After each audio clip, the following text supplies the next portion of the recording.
My husband is currently on a vacation with his stress and I'm confronting them. Hello Reddit. Forgive me as I am new to the online community. Just wanted to tell my story and maybe get some input. I 37F accidentally found out last month my husband 38M was using work trips as an excuse to sleep with his also married co-worker who lives across the country. When I say accidentally, he sent me a screenshot of Amazon purchases for our children and included at the bottom of the photo was a delivery to this woman. So yes, the worried wife in me checked his search history and email. It was all right there. I learned his November trip was a romantic getaway, but this current one is luxurious. A spa resort complete with couples massages, couples cooking classes and monogrammed bathrobes from Etsy. He mailed her a box of gifts a few days ago for Christmas. How sweet. He purchases sexy lingerie, sent her money on Venmo and even started planning a January trip to Las Vegas. I was furious when I learned all this, but I kept my composure. My plan: he left this morning for his work trip, but before he left I gathered all evidence of his affair. I spent 4 weeks collecting emails, credit card statements, reservations and confirmations. I wrote him a 10-page letter, put it in an envelope and taped it inside the lining of his suitcase. I plan on sending a group text to him and his stress right after check-in telling them to enjoy their trip. I will also inform them that a letter is in his suitcase and that I want a divorce. I wrote a special section just for her and I want to make sure she sees it, so I will be emailing her the letter as well. He is currently in the air. My group text goes out this evening. Stay tuned. Update: his flight landed 2 hours ago. He told me he would text me when he landed and he has yet to do so. I have texted him twice, they were delivered but not read. I checked our phone records and he texted both me and her during his layover. His email shows no Uber receipt from his final destination airport to his hotel. She must have picked him up. Something I probably should have clarified in my op. She lives in the state he is visiting. So he flew alone. I will be sending a group text to both him and his stress in 2 hours, as that will be 4 p.m. their time, and check in. Update 2. Sent pictures of our children and he did not respond. FYI, he is in the middle of the desert. My texts are going through green, which puts a monkey wrench in my plan for a group text to him and his stress. Need suggestions? Should I call the hotel? Connect right to their room. I worked so hard for this. It has to be tonight. Help. Update 3. Thank you to everyone standing by and waiting. My best friend has come to my house to help me through this. It seems my texts are going through green undelivered, but when my friend tried it is blue and delivered. He has blocked me. I guess that helps his guilt. The plan now is to call the hotel. We'll wait a few minutes after check-in to make the call. Very soon. Please stand by. Update 4. Like most of you predicted, he does not care. He had 0 answers for my questions.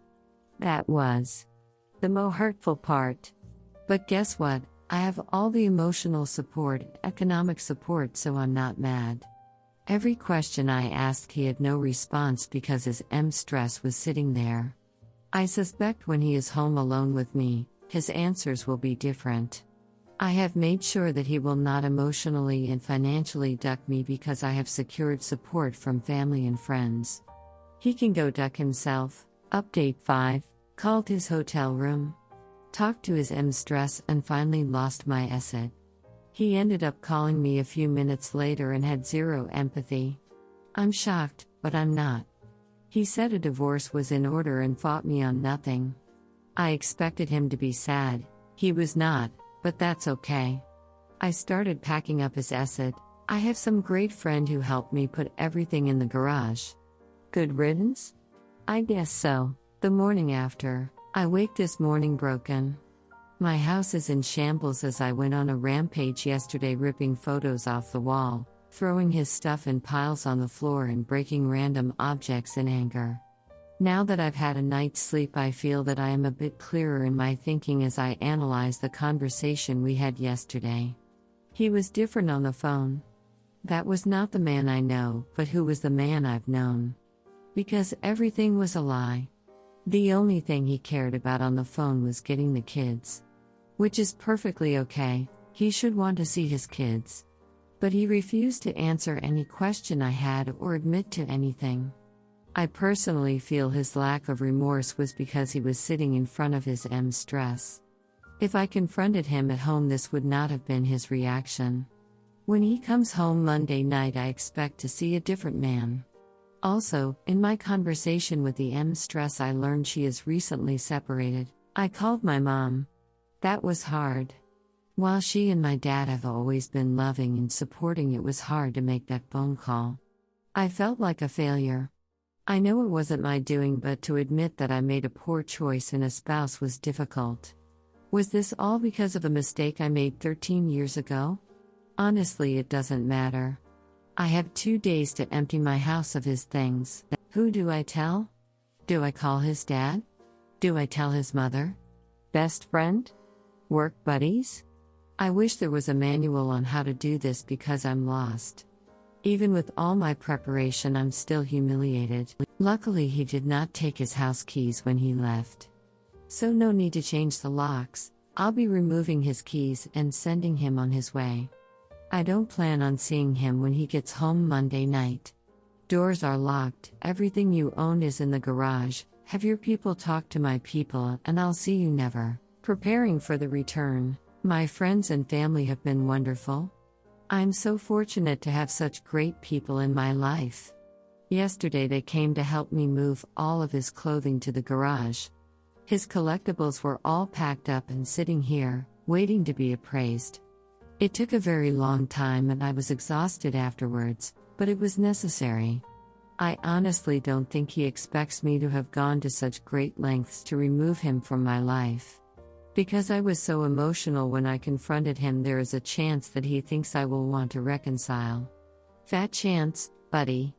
His flight lands a little before 10 p.m. tonight. When he Ubers back home, the doors will be locked. He told me on the phone he was just getting his car and leaving. I will be holding him to that. Something I should have mentioned earlier, the house is in my name only.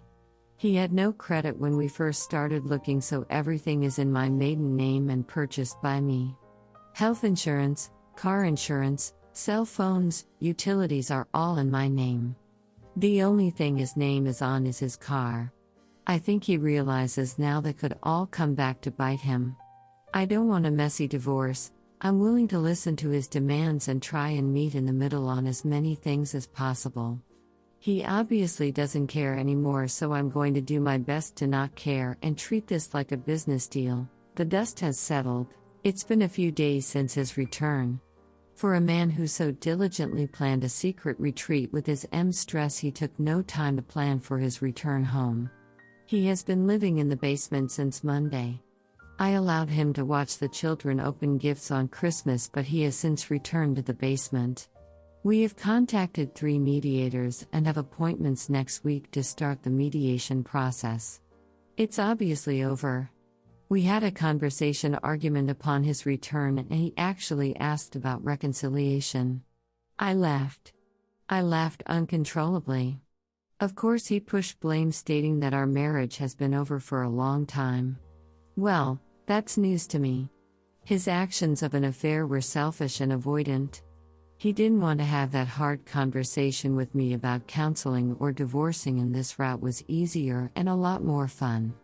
Let's face it, he likes the attention of 2 women loving and pining over him. Well, I'm not longer playing that game. She wins, and oh, what a prize he is. I have been amicable about talking about the terms of our separation. My biggest hang-up is her. He may continue seeing her, and I have questions about her character. What kind of woman mother cheats with a man she knows is married and knows has children? When I confronted her on the phone last Saturday and asked her that question, she was silent. I asked if she was sorry, and it was as if the line went dead. That kind of person I do not want around my children. People who show no remorse, especially when they are in the wrong, are not kind people. I have found solace in friends and family, and thank you to everyone's recommendation of Chump Lady. I'm halfway through the book, read through the website and find it so helpful. Thank you again to everyone. I can't believe the outpouring of support.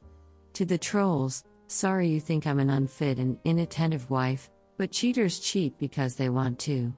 Thank you again to all, not sure if you want a mediation update or if my story is over. Either way, I'm happy to have met you all. Where is the fault? If you listen to the books and advice always given about cheaters, it all says the same thing: it's not you, they made a choice. My STBX insists things were bad. While I don't think we were Pam and Jim or Lucy and Ricky, I think things were good. This process has made me review who I am, who I've been, and who I want to be. Could I have made changes? Yes. Was I perfect? Absolutely not. But my decisions and actions were never detrimental to our marriage. They were more like sacrifices. And now I'm having those sacrifices thrown at me and I'm being called neglectful. Is all this about attention? A narcissistic need to be the apple of someone's eye? Him and the AP are now blissfully in the honeymoon stage. Vacations, late night phone calls like teenagers, present buying, etc. But what happens when the other shoe drops? What happens when she sees that he has very little patience with children? That he will walk past a sink full of dishes completely blind to them? When he doesn't pay the phone bill for 2 months because he is spending money on silly gadgets? What then? While it's not my problem, I'm sure his AP will take issue with these things. Perhaps then she will be put in the situation I've been in for a decade. Should she be the glue and hold it all together, or should she neglect responsibilities for his neediness? I've been told by him, someone who is having a relationship and spending large sums of money on someone else, that I'm at fault. Perhaps, but what about the decades of cleaning up your messes? Maybe if I would have had 2-hour conversations with him every night, things would be different, but to be honest, I'm happy I'm here. Now reflecting back, I see how underappreciated I was. How neglected I was. All these years I thought I was helping, but I was really being taken advantage of, and this affair is no different. Just a word of advice to all the mess cleaners, excuse makers, and spouse sheltering people reading this. Stop. Stop now. I've learned that all the helping is simply them learning how to manipulate you. Draw that line in the sand. Prepare for an uncomfortable situation when they start to stumble under the pressures of real life. But don't lose yourself. I lost myself years ago, and it's not a place you want to be. Mediation and the move. We had our first mediation appointment via Zoom yesterday. It was very amicable, but only because I don't want to fight and I just want this to be over. He apparently wants nothing. Not the house, not the furniture, not what he's entitled to of my pension. He just wants to be done as well. As I've been packing up things in the house to declutter, I've been offering him things, but he wants nothing. I suspect the moment our marriage is dissolved, he will be packing up his collectibles and clothing and driving across the country to live with her. I guess I should be okay with this, as I don't want to be married to him anymore. It just KLLs me that he will be moving in with her and helping her raise her 2 children while mine are fatherless. It makes me so angry. Seething. The man who was abandoned by his father is now doing the same thing. Something he said would never ever happen because of the mental issues it has given him today. Well, it looks like that, as well as mostly everything else, was a lie. Again, I take solace in the fact that their honeymoon phase will be short-lived. Reality will smack them both in the face, and she will realize that he can be more hurt than help. While I wish him well and hope the best, our kids deserve more than a Christmas, Easter, 1 week in the summer father. No dad at basketball games, Cub Scouts, birthday parties and school plays. Meanwhile, AP will have him and her children's biological father. I guess nothing in life is fair, and my boys will have to learn that lesson early than I had hoped. He's gone. My STBX left yesterday morning to visit her. I told him to go. I didn't want to spend night with him, and our COVID circle friends who we celebrate with have zero interest in seeing him either. He booked a flight 30 minutes after I told him to go. My only stipulation was that he is back for this weekend as it's my birthday and I really need a day to myself. I've watched the kids for 3 weekends now while he went to see his stress. I thought I at least deserved my birthday to relax. He texted me while he was boarding that he won't be home for my birthday. Well then. He claims when he booked this he booked a return for the evening of my birthday. When he tried to change it he was put on standby, it would cost $1,000 to change, it was a red eye etc. The excuses kept coming. He apparently does not realize I have access to the internet as well and flights are less than $300 with the airline he flew. I told him this and he said those flights weren't there when he booked lies and he will take care of it. I just want him to be honest. If you don't want to be here for my birthday, just say it. If you don't want to spend the day with your children, just tell me. I can't force you to be a parent. I told him the flights were available and affordable, it's his choice to rebook. Ball is in your court. That's all I can do, right? Stay tuned for an update on his return this weekend. Nightmare. It was 12:40 a.m. on 9 and there was still no call from him. I was angry for no other reason than I explained to the kids that even though Daddy wasn't with us he would call at midnight to talk to them and wish them a happy new year. I was made to be a liar. So, I text my STBX and his excuse was, they are with their friends, I didn't want to bother them. Excuse me? Bother them? You mean you didn't want your kids to bother you is what you are really saying? If I was across the country on 9 without my kids I would have called and done the countdown with them via FaceTime. I think most parents would. But not him. He said, if you would have told me that you told the kids I'd call then I would have. He tried to spin this on me, that I created this mess. Why do I have to tell you that you need to call your children at midnight? This small act said a lot to me. Our children are not a priority. I guess he didn't want to ruin his perfect vacation at his new girlfriend's house with her children. He has a nice new family now. Today is my birthday and he returns this evening. I told him in my night text that I will speak to him on the 12th, our next mediation meeting because I'm done. I try to be civil for the kids but he is not putting forth the effort for them. Liar liar, pants on fire, the past few days have been strange. We rarely talk a decision on both our parts and when we do it's about mediation, plans moving forward, or the kids. We have been civil and communicating well about those items. We are also friendly in front of the children as not to upset them. The situation is strange because we are getting along, there is no arguing, it's a shared focus to just get through mediation and divorce. That's fine by me. Last night while I was cleaning the kitchen I heard him on the phone in the basement. I guess he didn't realize the door was left open by one of the children. Not wanting to be a part of the drama anymore I went to close the door. At that point I heard him tell her how crazy I have been acting. Excuse me? We don't speak and when we do it's very civil. How is that crazy? Well, he proceeded to tell her about a conversation we had and he lied about everything. While the conversation part was true he told her I exploded, I was in a rage, I was crying etc. None of that was true. He explained how he laughed in my face at my rage, also not true because there was no rage. I had told him a while back before the Nye debacle that I would start dating eventually and he proceeded to tell her that I was bragging about guys I'm meeting. So far from the truth. I slammed the basement door. I'm sure he knows I heard. So I ask, why the need to lie and make me a villain? We aren't staying together, I have no reason to fight with you anymore, that's why we are paying a mediator. Why start lying to your new girlfriend that you love? How is that a good way to start a relationship? I don't know what is happening here, this is my concern, this woman and him are in love and want to start a life together. Okay, that's fine, God bless and congrats. But, this woman only knows me by the stories which I'm assuming are all lies he has told her about me.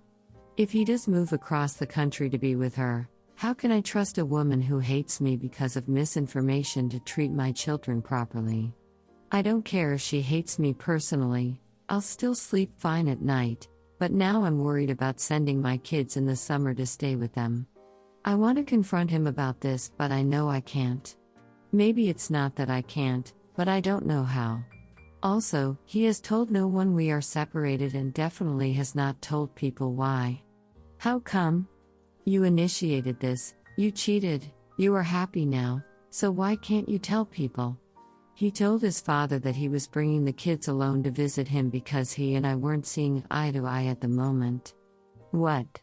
I would assume he's afraid to face the music or is just finding comfort in the little love bubble he has created. He chooses to not face reality. He has yet to look for an apartment for when the divorce is finalized but has booked another flight out to see her for Valentine's Day. He is refusing to face reality and it's so frustrating. Mediation and empty promises. Yesterday was our second mediation appointment. While it was amicable, there was some obvious tension. The tension was not on my end but more on his. Let me explain. During our first mediation, we brought up the topic that he might move out of state. At yesterday's meeting, I asked what we would do about custody if he moves to this particular state. When I mentioned the state by name, the mediator was confused. This prompted her to ask him why this state that is so far away. His answer? Well, then silence. He couldn't put into words the fact that he was leaving to be with his girlfriend. I had to finally chime in, realizing we are paying by the hour that he was moving to be with his girlfriend. I realized later that was the first time he had semi-confessed to having an affair and a girlfriend to anyone. If you love this person so much, why can't you just say it out loud? That whole situation confuses me. Anyway, when it comes to dollars and cents, I will be fine. He will also be fine. He will have enough to do what he needs, and so will I. We have agreed to a physical custody scenario that allows him weekend and dinner visits. Fine by me, I want my boys to have their father. But the situation becomes a bit more difficult when he moves. While he said yesterday he plans to stay here at least a year, I doubt that will actually happen. When he does move across the country, he wishes to return for one weekend of every month to see the boys. Again, I'm fine with this scenario, but where will he stay that weekend? He has no family? Will he just be taking the boys to a hotel? Again, I don't think he actually thought this through. This is a problem we will tackle when he does decide to move. Lastly, the mediator said it could take about 2 months to finalize everything. He and I spoke after the session to go over some facts and figures, and I brought up the tentative finalization date of our marriage. I told him how 2 months is a good amount of time to save some money and find an apartment, to which he agreed. I also reminded him about his promise to not return to visit her until our divorce is finalized or he has a place to live. He quickly became frustrated, telling me that he knew and tried to shut down the conversation. I told him I'm happy that we are on the same page, but I'm not budging. If you leave while you still live here, you cannot come back. That is something we both agreed to. Now the big question remains, who does he break a promise with?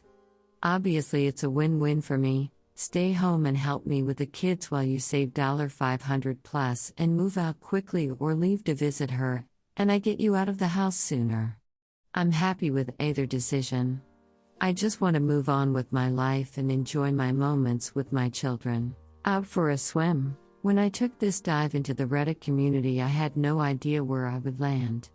I thought my feet would hit shallow ground and I would be ankle deep on the banks in an uncomfortable swimsuit all alone. But to my surprise, this deep ocean of Reddit readers have engulfed me into their warm waters, and I am surrounded by a sea of support. For this I am thankful. I am also so touched by the droves of people who have reached out for advice or offered their own experiences as lessons to be learned. To the ones seeking advice, I tell them, I am not an expert swimmer. I am merely doggy paddling through this sea of hurt and confusion. Please don't use me as a sign of strength. Because the truth is, I am not strong, I am you. I am the woman who reads because they are suspicious of late night phone calls her husband takes. I am the spouse who has shouldered the entire family and is in desperate need of support. I am the woman who misses affection from her husband who is next to her in bed every night. I am you. To those people who have yet to catch their partner cheating but are suspicious, trust your gut. Cheating is a coward's choice, so be braver than them and face the truth. To the spouse who is the fixer and takes on every challenge, take a step back. When you help even with good intention, you are actually just hurting yourself. To the spouse who has tried everything to receive physical attention from their partner but to no avail, their affection is probably going somewhere else. These are lessons I wish I could have told myself months, if not years ago. Listen to me. Or just listen to you. To the sharks in water who call me a bad mom, a crazy bitch, fake, or even just think I'm out of my mind, you will find no blood in this water. So it's best you move on and find a thread where the op will chum the water for you. It's so very easy to read and judge, this I understand. I just hope that if this ever happens to you, that you will be as brave, logical and composed as you expect others to be. If not, you will find sharks circling you as well. So I hope you are as strong of a swimmer as you claim to be. If you are still reading, my saga survival continues. Our final mediation papers will arrive this week. We were able to settle everything at the last meeting on 1/12, and the documents just need our signature. After that, the divorce papers need to be served and filed with the county. Then we await our court date, which will be done via Zoom. Yes, a bit anticlimactic, but it will still serve its purpose of divorcing. He has started finally to look for an apartment, but nothing is to his satisfaction. Maybe he is being picky, or maybe he is comfortable living in the basement. Either way, once the divorce papers are stamped, he needs to be gone. He has started making phone calls to her during the day, and I can hear him giggling downstairs. I'm happy he is happy, I really am. That isn't passive-aggressive. I know I will be happy one day too. He just got there first, and that's okay. I feel like my life is in limbo right now. I can't move forward because I'm chained to the past. I'm hoping his move will be soon. I suspect he wants out for February 1st so he can go visit her for Valentine's Day. I hope for his sake and mine that he makes his deadline. I will update again after I receive the mediation paperwork and divorce papers are served. I'm sure that will stir up a lot of thought and emotion, so I'm certain it will be a doozy. Till then, I'll keep doggy paddling. Souvenirs. If you have been following along, then you know that there was a chance he would leave for Valentine's Day to go visit her. Well, he left this morning. He told the kids, I'm going, as he walked out the door, leaving me to explain a few hours later that he had to leave to work when they started asking for him. I have learned that I can't have expectations. Just because I would try to be more honest with the kids doesn't mean he would. I was really proud of the fact that I didn't even engage him in the discussion, debate, argument of going. Yes, I had loudly vocalized some feelings a week ago when he told me he was going, but I have not engaged him about it since. All I asked was for his flight info so that I would know when to expect him back. He did not provide this information. Maybe he thinks I'm not entitled to it. Either way, he left and I was fine. While we had the conversation multiple times in which he agreed that he would not visit her again till he had an apartment, he has reneged on that agreement. Shocker. He claims that he has every right to be here, which he does legally, and he can do as he pleases. He put a down payment on an apartment a few days ago, but says he doesn't know when he is moving. What?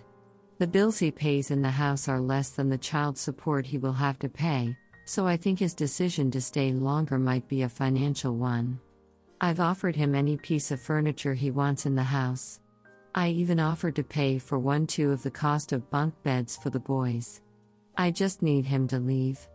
I have no idea why he is dragging his feet, but I learned through a mutual friend and former work colleague of theirs that she recently had COVID. When I say recently, I mean the Board of Health from her state said she could stop quarantining 3 days ago. But what about her kids that are in the home? Were they living there during her quarantine? Are they positive? Perhaps they are asymptomatic? Will my STBX be bringing me and our children home a COVID souvenir? I'm livid. COVID insensitivity. For all those messaging me with concern and for updates, I apologize for my tardiness. It has been a heartbreaking 2 weeks. To amend for my absence, I will be posting 2 updates tonight. Let me start from the beginning. My STBX left for his getaway on 2/12 and did not return until 2:15. During his blissful vacation, my family and I suffered a great loss of one of our most beloved members to COVID. I was a mess. Everyone I loved was devastated. I called my STBX on 2/13 and told him the prognosis was not good. It was loud where he was. There were children yelling. He informed me he was outside with her kids. Wow. Can't remember the last time he took our children outside, but I digress. I shouldn't have expected him to care about my bad news, but he was concerned. I guess there is still a decent bone somewhere in him. That concern would not last long though. Upon his return, as he usually does, he schedules a COVID test. He scheduled one for 4 days after his return, but due to snow in our area he did not go. This I understand, the weather cannot be controlled. Then he told me he rescheduled for 4 days later and then does not go. When I questioned him, his response was, "I feel fine." I suspected since she probably got a negative COVID test shortly before his arrival, he felt safe in not getting one. Not until Monday, 3/1, did he finally get tested. A full 2 weeks later. Why? You know my family just suffered a terrible loss to COVID. How could you be so reckless and insensitive? The insensitive question is rhetorical. I obviously know the answer already. The real monster. The day is approaching. Large boxes are being delivered to the house daily containing new furniture to be assembled. The sounds of packing tape being ripped from the spool flood the house every evening. He's moving out. I'm overjoyed. I'm so happy that I have actually started engaging him in conversation. Yes, we have to chat to figure out child support and scheduling, but now I'm so ecstatic he's leaving I even ask about his move. I feel like a kid at Christmas. While we were discussing his move, what he would be taking from the home, and the schedule for seeing the children, I asked if he planned to visit her. No, this wasn't me prying. We need to set an overnight and weekend schedule for the kids, and I was hoping to be accommodating to any trips he had planned. But then my curiosity got the best of me, but for a good reason: our children. I asked if she plans to come here to meet the kids. He replied in the affirmative and said she may come. Well, good for you both, but I would like to meet her before she meets the children. He went silent. I could tell he was rolling thoughts around in his head, or perhaps trying to figure a way out of this situation, but he came up empty. He honestly wanted to know why I needed to meet her. Excuse me, come again? You really think I would let my children spend time with someone I didn't know?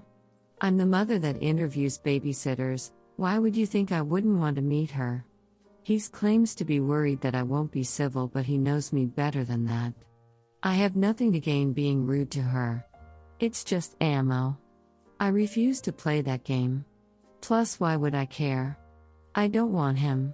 That's your prize now, honey, congrats. But he recognizes that he can't stop me in this. I have every right to meet her as he would to meet someone I am dating. When it comes to the kids, we can't keep secrets. I think the real concern about us meeting is this: she will realize I'm not the horrible monster he made me out to be. His plans of assassinating my character to build himself up or to receive pity from her, the constant gaslighting, will be revealed. She will see that I am not pining over him, quarreling with him, and that I'm genuinely a good person. Maybe she will see that he might be the real monster. Like father, like son. My STBX was quiet. More quiet than usual. Almost sulking. I don't understand his motivations anymore and what he actually cares about, so I left it alone.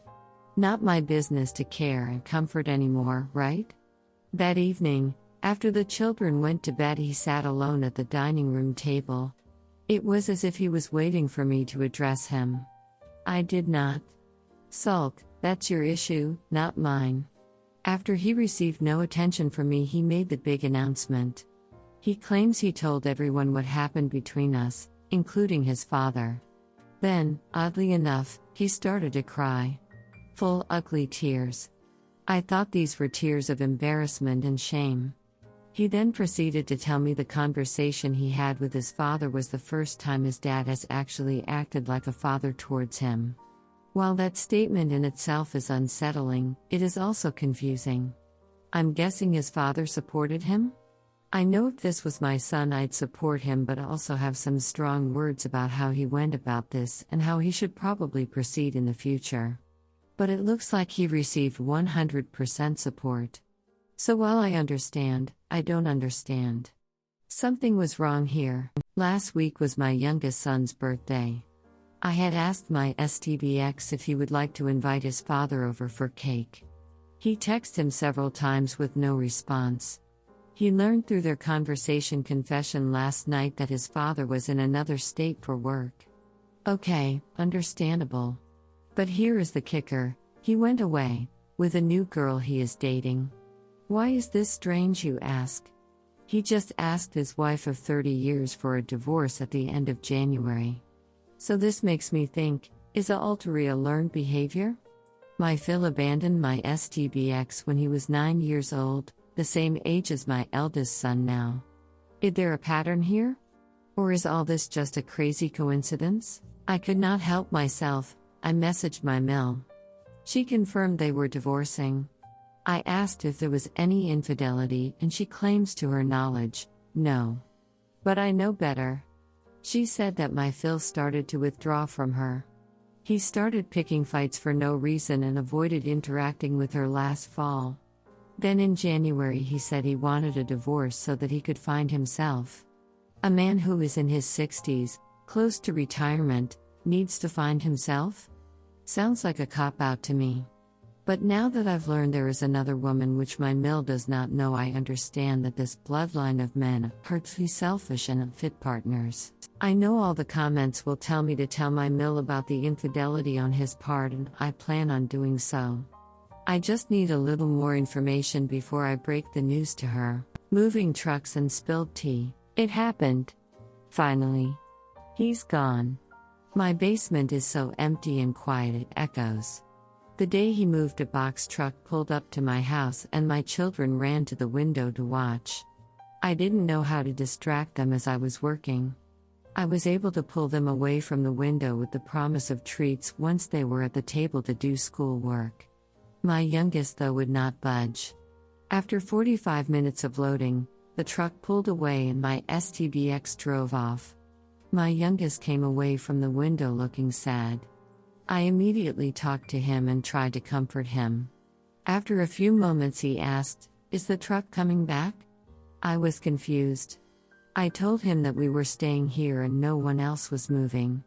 Apparently he wasn't upset that Daddy was leaving, he just wanted the truck. I'm not sure how I should feel about this. I made appointments with a child therapist for both my kids. While they seem fine now, I'm not sure what the future holds for their mental state. I'm afraid this will be repressed and issues will arise down the road. His friends have been reaching out to me. Now that they know what happened, I'm getting text and Facebook messages asking how I am.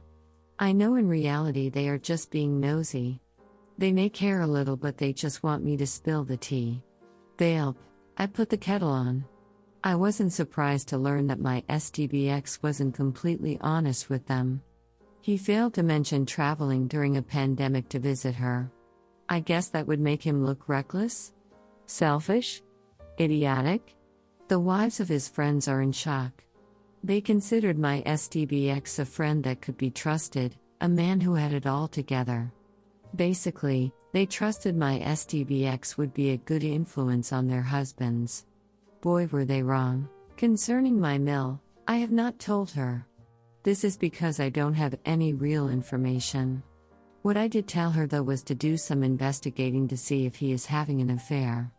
This would be to her benefit, as her state has adultery laws. They are still legally married and living in the same house, so to my knowledge, the law applies. But she seems hesitant. I think she is just afraid to find out the truth and then she has to look at him every day. This I understand. No person's spouse should have to experience that. I know it was gut-wrenching for me and perhaps many of you reading can relate as well. I just don't want to be the one to tell her. Perhaps this is because I'm still upset I had to find out on my own and my STBX was too much of a coward to come clean. Why should a cheating spouse get the thrill of cheating and be relieved of the burden of having to confess? Update, Thread 2, confronting my husband while he's on vacation with his stress. Hello Reddit. If you are just catching my story at Thread 2, then I suggest you backtrack to the original post because man oh man, it's a doozy. Once you've read, I think you will understand what thousands of readers have already come to know. My STBX is garbage. Final fight with insight. Before the move, my STBX and I had one last argument. But in this argument, a big piece of information was leaked on his behalf. He demanded to know why we failed as partners. I'm not sure why he is asking me why we failed if he is the one that cheated.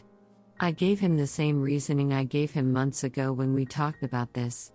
He said that answer was BLLS it. How can my opinion or insight be bullshit? Let me explain. My STBX and I were great, before kids and responsibilities.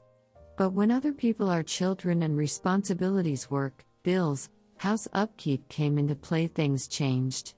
Honestly, he didn't like that our honeymoon phase was over.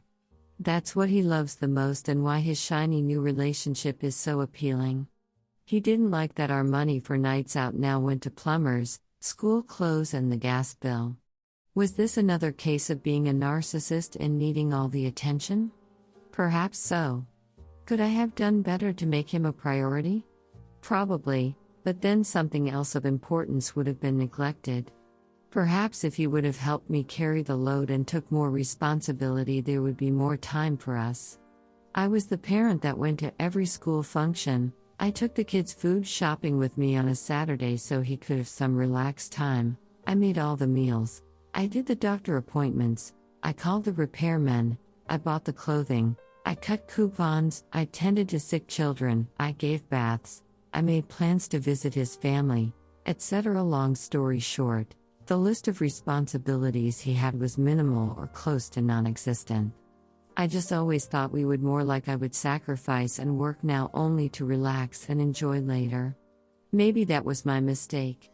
But I showed my love for him daily and always did for him. I did more so he could do less and enjoy his free time and be happy and relaxed. Because when he was stressed, the whole house was tense. But that's a story for another day. What this conversation did shed light on was his reasoning for talking to her. The reason I suspected: attention. He confessed she gave him attention whenever he wanted it. Everything was about him. Sure, that's easy to do when your relationship is simply text messages and phone calls. But what happens when it's real and daily? I asked him what happens when he moves there and she starts putting her children first? Or her work becomes a priority? Or they struggle with bills? You know, real life and all. He had no answers. I asked what happens when this fantasy long-distance romance becomes a tough, daily reality. Again, I don't think he thought that far in advance. Can he stay on his best boyfriend behavior? Can everything stay magical when the world stops revolving around him though? Looks like he will find out soon enough. I understand I will probably receive criticism for this post. People will say I neglected him so he had no other option but to leave. But let's not overlook the fact that he neglected everything in our life so the slack was mine. This story is not new. Some spouses have been doing this for ages. And what is their reward? The spouse they tried so desperately to give a better life to leaves cheats. Is this manipulation? Is this me trying so hard to make everything easier for everyone else that I sabotage myself?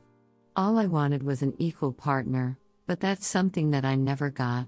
Mediation meltdown. So after weeks, no, correction, months, our mediation paperwork is completed. What a relief, or so I thought. While we had talked previously and agreed to everything, there was one section we never mentioned which our mediator added. It reads as follows: New partners. Each part agrees that they will introduce a new partner to the children only if he/she is in a committed relationship for at least months.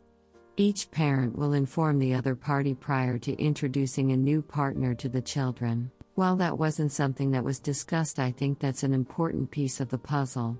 My SDBX does not think that statement needs to be included in our legal agreement. His statement was, "That's a conversation between you and I that a court or judge has no business being in." While I see his point, my point was this: we are divorcing. Nothing can be left to a handshake promise. We could agree to something verbally, and because we both have legal custody, we could renege on the agreement and deny access to new partners. Having this in black and white protects us both. He swore he wasn't signing it until that portion was removed. But if the mediator included it, then this must be common practice to do in a divorce. So this prompted me to ask, when does she plan to come here to visit? That must be the motivation, right? She must be planning a trip here soon, and he had plans to introduce her to the kids. He claims there are no plans for her to visit our area. Well, if that's the case, what's the harm with waiting 3 months? But let me be clear, to everyone reading, my motivation in this is the well-being of my children. Their father has just left. They need to become accustomed to this new way of life with 2 homes and visiting hours before we complicate things more with a girlfriend or boyfriend. I've also made appointments for them next month. That was the soonest I could get with a psychologist to help them process this divorce. Now is not the time to make this more complex. Every parent wants to nurture and protect their children.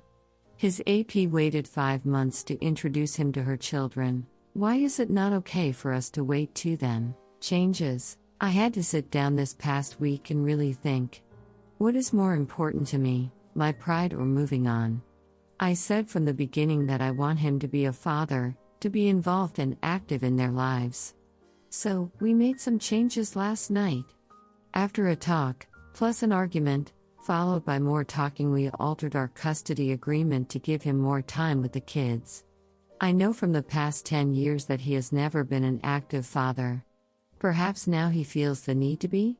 Either way, I'm hopeful this decision will be a good one for the boys. Now I know many of you may say he is undeserving, but I am making this decision and not regretting it because I know it is temporary. He will be moving in a year or so. Of this, I have no doubt. Once he packs up his belongings and he drives across the country, our arrangement will change. I'm a bit upset the children will become used to having him around only to have him leave in a year. That was a big motivator in my reluctance to agree to this custody change. I have tried to make the best decisions for my boys, and I feel like my SDBX is just concerned with winning. I also got him to agree to put our new terms for when he leaves, including the altered CS payments in black and white in our mediation paperwork. I think the delay by our mediator to supply the paperwork led to him overthinking and wanting to change the agreement. He agreed in January but now claims he never agreed to it. So I guess our mediator just created these terms which we discussed out of thin air? Okay, sure buddy. I also think his girlfriend chirped in his ear a bit about what he should do. I'm confident he told her what a wonderful and involved father he has been over the years, and I'm sure that prompted her to encourage him for more custody. Little does she know my STBX doesn't even have car seats in his car because he never takes them anywhere. He doesn't know their doctors' names. He doesn't know their quirks, and he has zero patience for them. But I'm sure he is claimed to be Father of the Year. Maybe the increase in custody will prompt him to move sooner? He took the boys for an overnight last week, and when he dropped them off he was grumpy. He claimed all he did was cater to them, didn't have time to eat, and barely got any work done all day. Oh, you mean like me every day since you left? He's not prepared. But it's okay, I'm done sheltering him. These are your kids, and now you can see what it takes to care for them and balance everyday life. Maybe now he will see why I never had the time or energy to cater to him. The boundaries. Last week was our final mediation meeting. My STBX claims that the mediation we had in January was not the final. I was happy that our mediator confirmed in the meeting that January's meeting was the final and his changes are in addition. Either way, it's done. Mediation completed. Now starts the actual divorce process. I told him that I'd like to start this ASAP, and his response was, "I know you want to rush through this, but this takes time and can't be done when you want it to be done. So hold on, let me get this straight. You were the one who cheated for months and has a girlfriend, but me wanting to complete our divorce paperwork makes me the one that is rushing to end the marriage? No, sir. You have rushed to end it. Actually, you ended it. Now we are just completing the paperwork, but the marriage was dissolved in September when you started sending her flowers. Or perhaps in October when you started flying to her state during a pandemic to have sex. So pardon me if I'd like to cut the cord legally.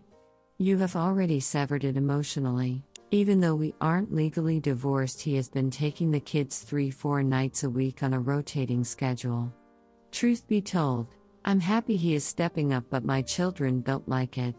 When I tell them they are going to daddy's, they cry. Because my ex lives in an apartment building and my children have grown up in a single-family home, my oldest son calls his apartment a hotel, not a house. When they are there, they miss me and I feel terrible. On one of their first evenings there, my youngest called me from his iPad 4 times. I wanted to give them space to be with their dad, but after the 5th phone call, I answered. My STBX was on the computer working. He showed me on the video call, and my youngest was left in his room to play. He was bored and seeking attention. I told him to play with daddy when he was done with his call and I would see them soon.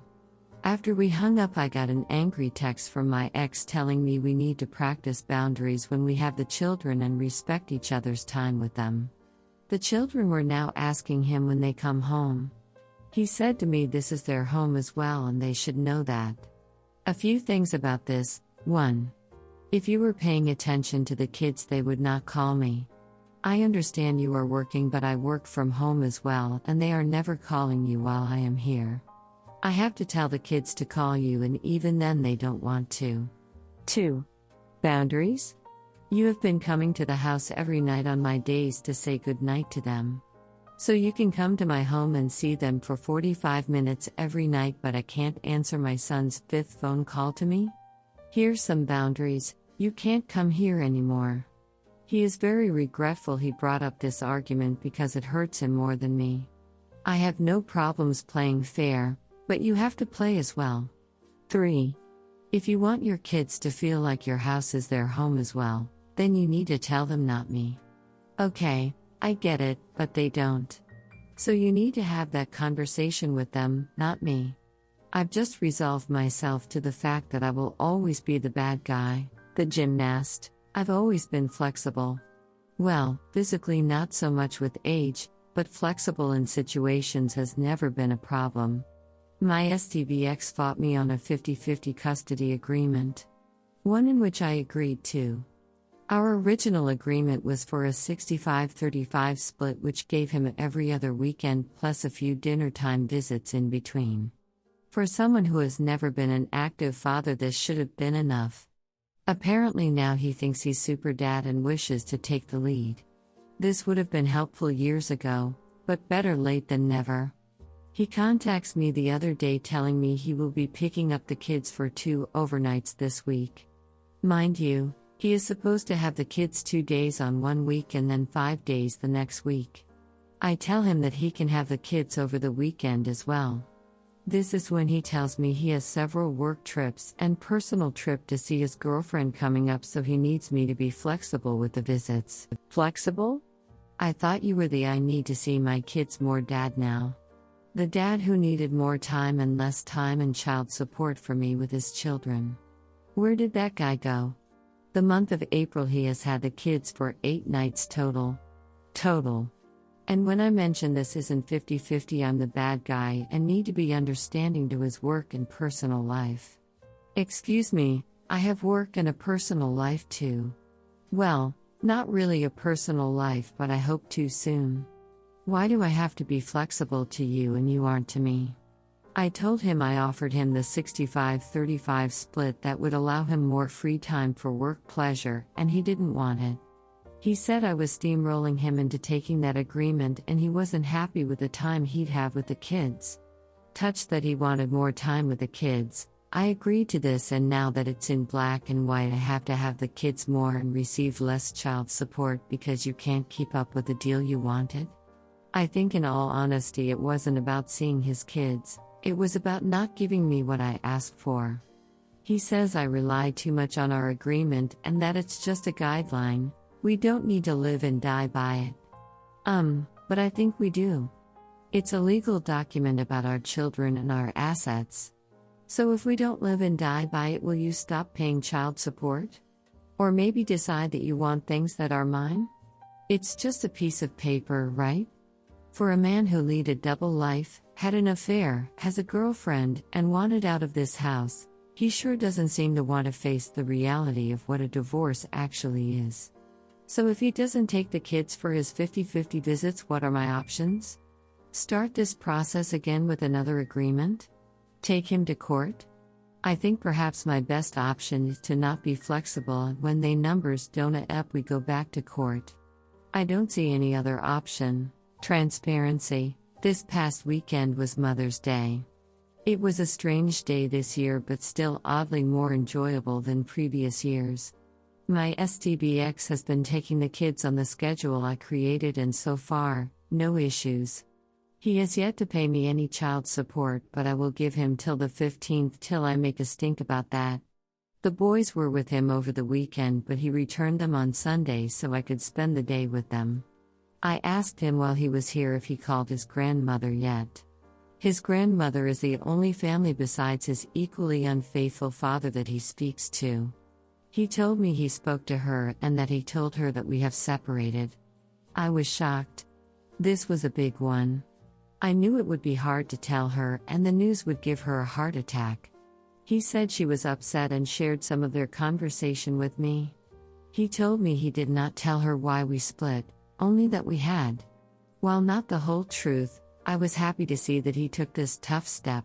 Fast forward a few hours later. His mother calls me. Her and I have a fairly good relationship, but my STBX is holding a grudge over things from the past and refuses to speak to her. I had asked if she heard the news from her mother. She was confused. Well, it turns out it was all a lie. He never told his grandmother. The conversation he said he had was never actually had. I speak to his sister as well and find out after 13 years together that this runaway with a girl who'll give me more attention is his Mo. She told me that before me he lied to his girlfriend of 4 years that he was going to spend time with his dad, and it turns out he went away for the weekend with another girl. Now ain't that some asset? My lawyer will be serving him the divorce papers next week.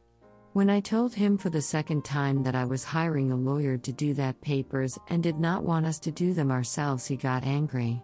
He accused me of wanting to try something shady. No, sir. You have been shady enough for the both of us. When I reminded him that I've already brought this up to him and that I have been getting quotes from lawyers, he accused me of not being transparent. You're kidding, right? He will always be the victim, never wrong and always right. The breakdown. My STBX had the children this past Friday, Saturday, and then again Monday, Wednesday. I went to pick them up today after work, and that's when it happened, the breakdown. My STBX started to cry. He lost it. Apparently, for the past 3 days all our children did was ask to go home. They cried and constantly asked how long. He tried to tell them that this was their home as well, but they wouldn't hear of it. Now part of me feels badly. It must be terrible to have your children reject you. But on the flip side, he's never been the parent he is now. He takes them places, plays with them, reads to them, bathes them, etc. I don't think he understands that you can't just flip a switch with these kids and they will gravitate towards you. I know he is trying, and I appreciate that, but it's too little too late. I have tried to be supportive and understand them having a father is important, but I honestly don't think they want him. Again, they are both under 10 and young, they don't fully understand. My oldest asked me on the ride home if they could never go back. When I explained that we are both parents, love them, and want to spend equal time with them, both children protested. I think my STBX realizes this is too little, too late. He is regretful. I don't know how to make this situation easier for everyone, but honestly, it's not my problem to solve. I asked him to take a 35-65 split, but he rejected it, saying it wasn't enough time with the children. My suggestion of that split wasn't about me wanting more, it was about what I thought our children could handle. He just wanted to win and get me to convert to a 50-50 split. Bailed, you won. Here it is. How's that working out for you? Maybe if you would have thought about what was best for them and not defeating me, maybe this would have ended differently. A summer situation. After his breakdown, I didn't contact him for a while. I knew he needed time to cool off, and if I talked to him for any reason, I was afraid he would get angry with me or even worse, confide in me. I wanted neither. So when I finally did need to speak to him, he told me, "We need to figure out what we are going to do this summer." What are we doing? We are doing nothing. I was confused. He told me it's going to be impossible for him to handle the kids during the summer while he is working. He said he was barely holding on by a thread as it is now. This isn't a problem we faced in the past, as I'm a teacher and off all summer, so I handle the kids 100% during summer months. I don't think he took the summer into consideration when he demanded 50-50 physical custody. So his suggestion was to enroll the children in a camp when he has them. A camp? So you want to enroll our children in a camp from 8-6 on the days you have them? How is that spending time with them? So, my suggestion was, let's do the 35-65 split for July and August, and he can have the kids weekends and see them in the evening whenever he wants. He was furious. "It's always about custody with you," he said. Wait. This isn't about custody. You just said you can't handle them. I'm offering to give up the first real summer vacation I've ever had to keep them to help you, and I'm the bad guy here?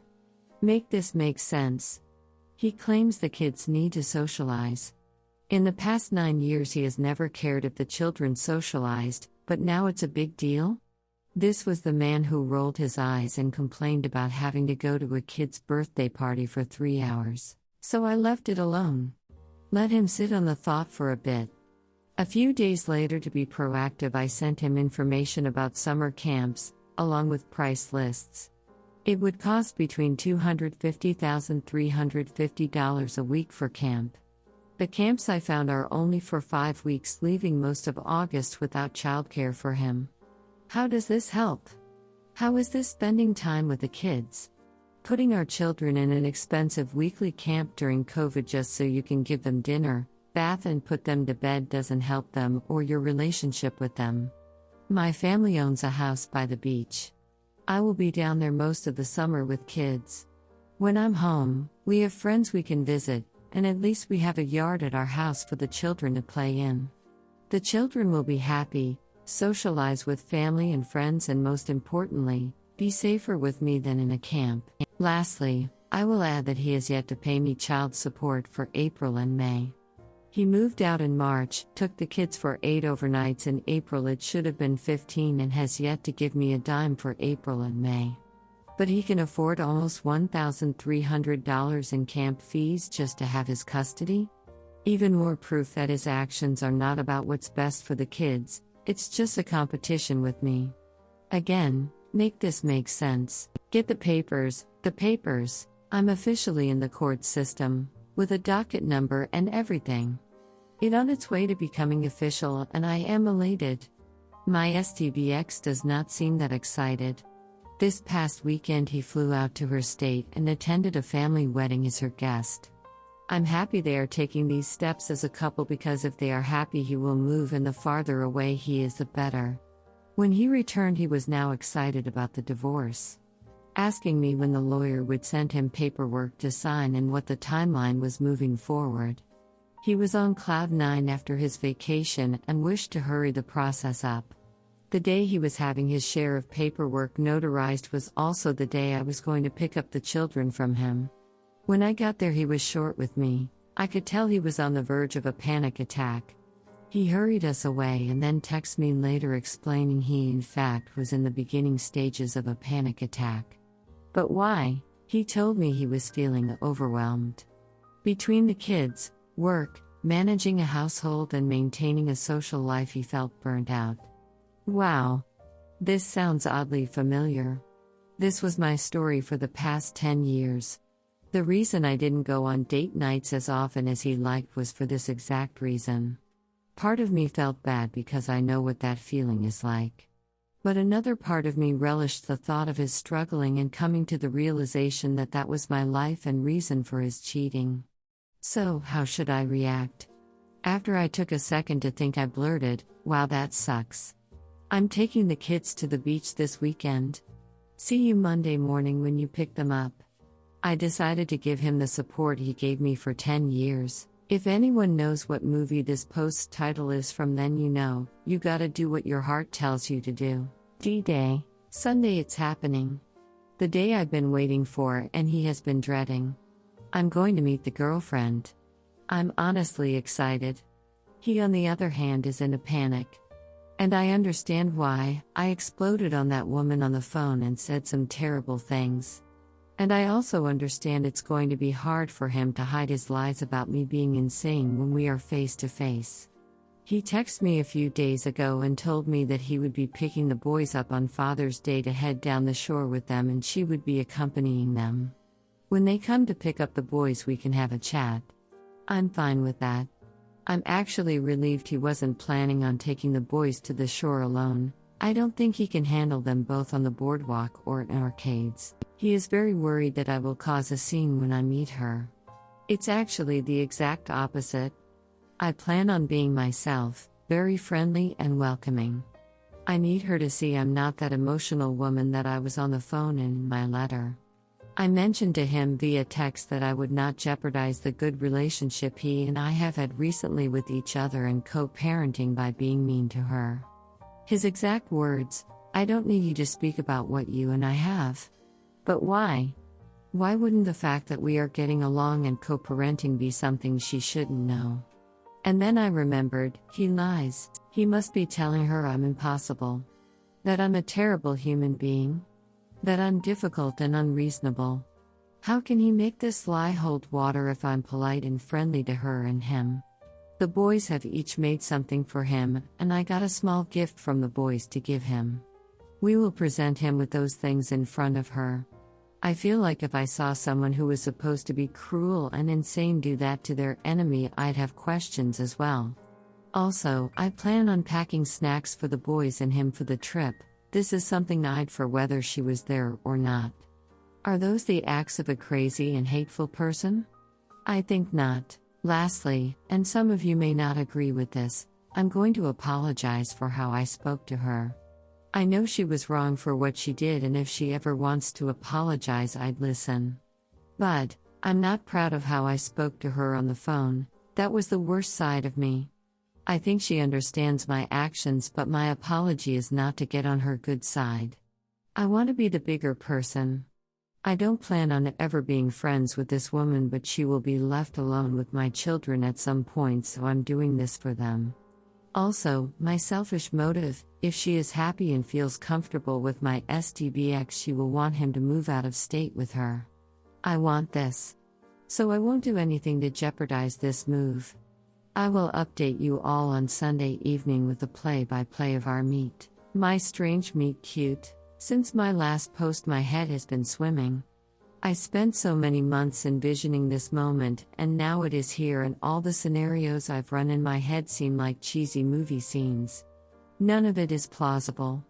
I finally decided yesterday to not go into this meetup trying to prove who I am to someone, but more so just be myself and stop worry about the impression that I leave on her. She has an opinion of me that is clouded by his lies, so there is no sense trying to change her mind. So I asked myself, who am I?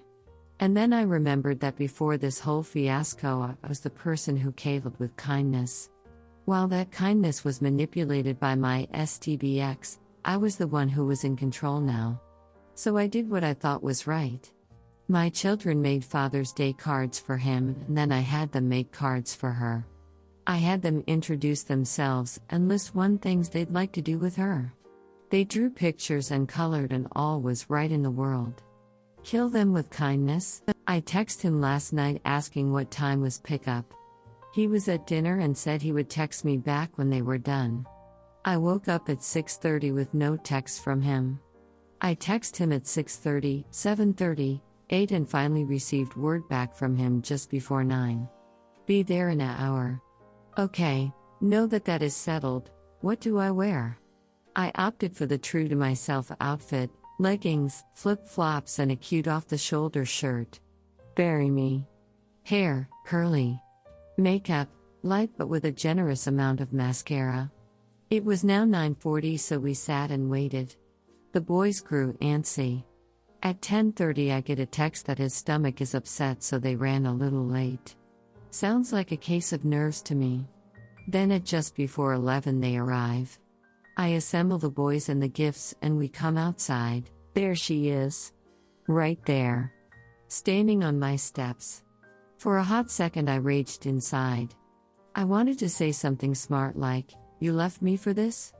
I looked over at him and the look of panic and tension on his face told me that by doing that I'd be the monster he has fictitiously talked about. So I went back to my motto of kindness, extended my hand, smiled warmly, and introduced myself.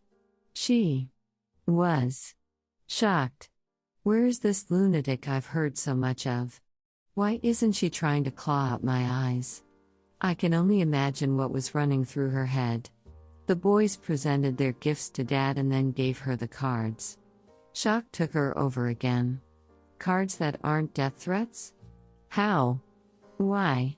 At this point her mood went from fear to pure embarrassment. I must say it was more delicious to watch that shift than it was to potentially pull her hair out.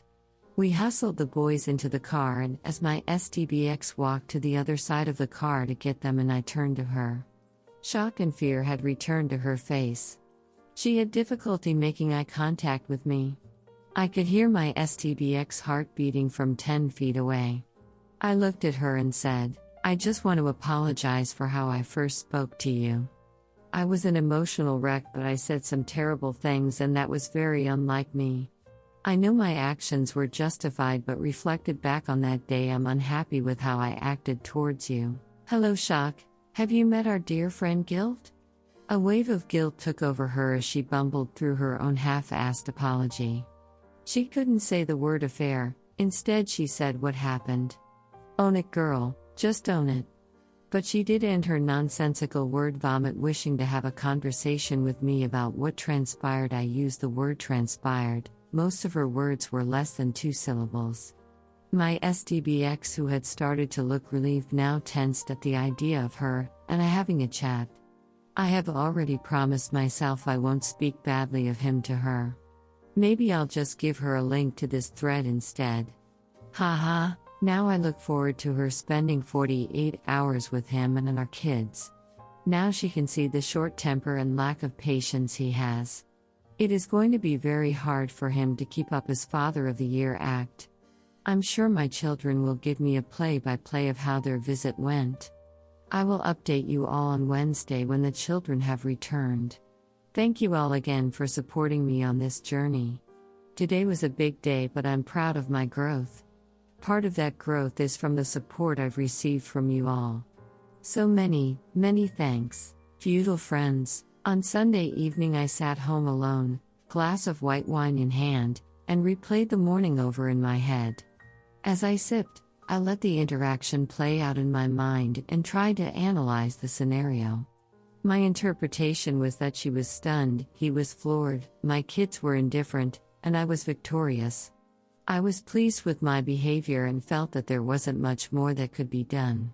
She would leave Monday evening and it would be some time till her and I spoke again. Then, almost as if prompted by the gods themselves, My phone pinged. Random number with a strange area code. My heart dropped. I knew it was her. I stared at my phone without opening it for a good minute. I knew that opening that text was opening a door I wasn't sure I wanted opened. Perhaps she would just be apologizing. Or maybe thanking me for earlier. Were the kids okay? Or perhaps she would have questions or concerns about him and want an ally. I knew after opening that text, no matter what it said, things would never be the same. Simple, right? Straight to the point. A message of thanks. For a split second I regretted my decision to be kind to her. I took away some of her worry and fear, and yet none of my emotions have changed. But then I remembered, I'm not in the wrong here. I don't need anyone to tell me it's okay because I was not to blame. We spoke a bit more, and by the end of the conversation I felt sorry for her. She has no idea what she is getting into with him. She thinks he is her knight in shining armor, but little does she know she will have to polish and maintain that armor for him. She was just like me many years ago, blinded by shiny armor that was really just tin foil. Lies and playing pretend was all he really gave me, and I fear this will be her outcome too. The other side of that coin is that she deserves this. You had an affair. She read in my letter that this wasn't the first time I suspected he was unfaithful, yet she thinks it will be different with her? Come on, sis.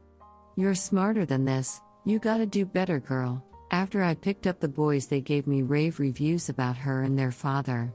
It seems they were rightfully spoiled while she was there, and Daddy didn't yell or lose patience once. Amazing, huh? My youngest asked me if this was his new sister. I had to explain the concept of separation, divorce, and parents dating. Apparently, even with his girlfriend in the room, my STBX avoided an actual conversation with our kids. Sigh. Some things never change. So while they won knockoff Marvel prizes at the arcade with her and their dad, it seems she has won the biggest knockoff prize of them all. My first second. For those of you that love the dirt and gossip about my STBX, I'm sorry. This is not a post about him. This is a post about me. A little while back I sat in my home in silence. The children were gone and I was in a partial meditation trance thinking about what I want my future to look like. I'm 38, I have 2 children, a job, friends, gray hair peeking from my temples, a tight family, future schooling for my 3rd degree, a mortgage, cellulite, and a kind but damaged heart. Where do I go from here? And more importantly, who would want to go with me? Dating was easy in my 20s. My skin was tight, I could be spontaneous, everything I owned fit perfectly, and going on an 11 p.m. date for drinks was totally doable. I am not that girl anymore. So, how does a woman like me meet a man that will like me? I'm lost. Are there bars? Nightclubs? Pottery painting? I've seen speed dating on TV. Does that really exist, or is that reserved only for sitcoms? Reluctantly, I Googled how to date in your 30s. Some of you have probably beaten me to the punchline, but the answer was right in front of me. Online dating. I cringed, having no real reason not to. I created an online dating profile. I filled in all the blanks, set my preferences, uploaded a few pictures where the outfit fits right and the lighting is superb, and I published the page. I walk away from my phone full of nervous energy and grab a snack. Chocolate will help. After I eat out of pure anxiety, I return to my phone. I have a message from the app. I'm afraid. I ignore it out of fear and, strangely, guilt. Fear that he may be a serial killer, and guilt because while my STBX has moved on, I feel guilty that I am still legally married and on a dating site.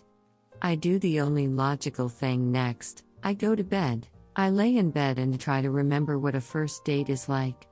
The awkward hello, is it a handshake, hug, kiss on the cheek, full open mouth sloppy kiss, the cumbersome chit-chat, this weather is crazy, read any good books lately, wow, how about the Mets? And of course the uncomfortable goodbye. Ugh, I don't know how to do this, or even if I can. Do you talk about your ex? Or do you avoid it like the plague? Do you be no nonsense and get right to the good and bad of yourself to not waste time? Because honestly, who has time to casually date at this age? I tell myself to go to sleep. Eventually, I listen. I awake to sunlight, the hum of the AC and a pinging phone. I have a text from my mother and 14 messages, all from the dating site. This must be a mistake. I must have put the wrong age or been too lenient with my preferences. I scroll through message after message and see that these men all share the same thing. They are interested in learning more about me. I sift through profiles like they are resumes for a job and land on 3 potential candidates. All around my age and location, all divorced, all wishing to converse with me. My nerves have no transition to excitement but peppered with a bit of anxiety. This is it, I'm doing it, officially jumping into the deep dark dating pool. After a few days of chatting with all 3, I solidified my suitor. Soon I will be engaging in my first, second date. Wish me luck and will update soon. Update, thread 3 confronting my husband while he's on vacation with his mistress. Reddit. We've made it to a 3rd thread. Never in my wildest dreams did I think we would get here. To all my loyal readers, supporters and even trolls, the story continues. Gaslighting or overreaction. Today my STBX dropped off the kids after having them for a few days. He told me yesterday he would be dropping them off at noon. When 1 o'clock arrived I was a bit worried. All my texts to him were answered with 1 or 2 word answers. That is strange for him to do. I get a text at 1:45 that he is on his way and that the AF is with him. What? I was never informed that she would be here with the kids. I have no idea if she has been here the whole time or just flew in today. I was furious. I don't care if it's her or anyone else, I want to know who my children will be around. Period. Full stop. So they arrive and I let her into my home. While he sorts through the mail she stands awkwardly in my foyer. So then I say, I will just tell both of you since you are here, if the kids are going to be around her or anyone else, I want to know. I support your relationship and I'm happy you AP are here with them, I just want to know beforehand and not after the fact. He looked offended. He smushed his face almost in disbelief. She stood statue still and refused to make eye contact. I understand her position. She was in enemy territory and then I hit her with a bomb. I'm not mad at her, she probably had no idea he didn't tell me. Maybe he lied and said he did, who knows? But she is a mom, I'm sure she gets my point, whether she agrees or not. My issue is with him. I know I'm right, I know it should be a non-discussion, common sense if you will. But no, he left being very cold to me and I started to second-guess my decision to say something. Did I let my emotions get the best of me? Or did he gaslight me and make me feel like I'm crazy? Did they think because we had one meet that she had the green light to play stepmom now? Publicizing paradise. Newlyweds always look forward to their honeymoon.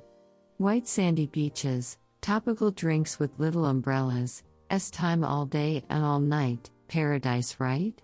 Well, my STBX and I never took one. We were in the process of buying a house and could not afford to do both. Well, I say we were buying a house, but in reality it was me. I put the 20% down and the mortgage deed is in my name because he was broke and had terrible credit. But, he said he was okay with skipping the honeymoon and that when we were married for 10 years we could take that honeymoon together. Super sweet, right? Well, we booked the Bahamas trip for August 2020 but COVID had other plans. Thanks COVID. Then as you all know, him and the AF started their little relationship in September of 2020. Well, this weekend he took our honeymoon trip, with her. A lot of really crappy things have happened since I found out about the affair in November, but this one really hurt.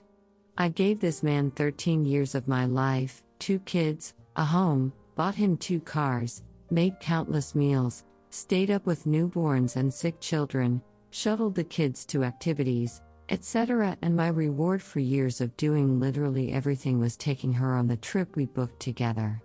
He really twisted the knife he plunged into me with this one. So this past weekend I unplugged, took the boys to the beach and had our own mini vacation. I was keeping myself occupied and spent time making memories with the boys. Saturday evening after the boys are in bed my phone rings. It's my Smeel. She probably is just checking up on the kids. A bit of backstory, they've had a rocky relationship over the years and he does not speak to her for things that I found out later were mostly just lies and stories he made up in his head. Anyway, I ignored the call. I just didn't feel like chatting. A few minutes later Maisel calls me. Now I think something is wrong. I answer. She is concerned and angry. Are you okay? What's going on? Have people been calling you? I was so confused. Well, as it turns out, his AF took a picture of them together in the Bahamas, posted to her Facebook, and tagged my STBX. What? I was in complete shock. Let me explain. A lot of people don't know about our situation. I haven't told my extended family, most of my co-workers, and even some friends. He was so paranoid about his family finding out because he knew they would be upset, especially his grandmother who thinks he is the golden child. So, there it is. Out in social media for all to see. Our shared family members, my co-workers and friends. I was livid. He took away the possibility of us salvaging our marriage with his affair.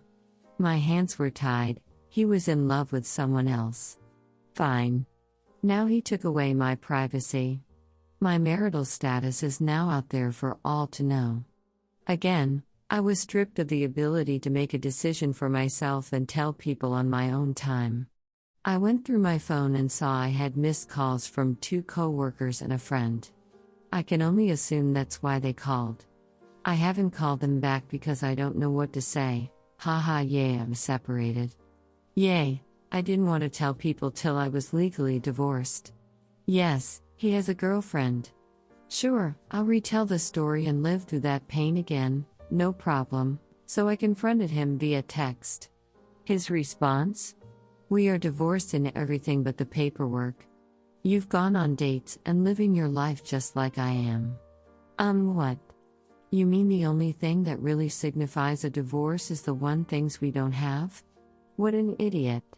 And yes, I've gone on a handful of dates, but I'm not posting about each one to social media and sending selfies to our family and friends. Look, I get it. You are in a relationship and you are happy. That is great. All I'm asking for is a little respect.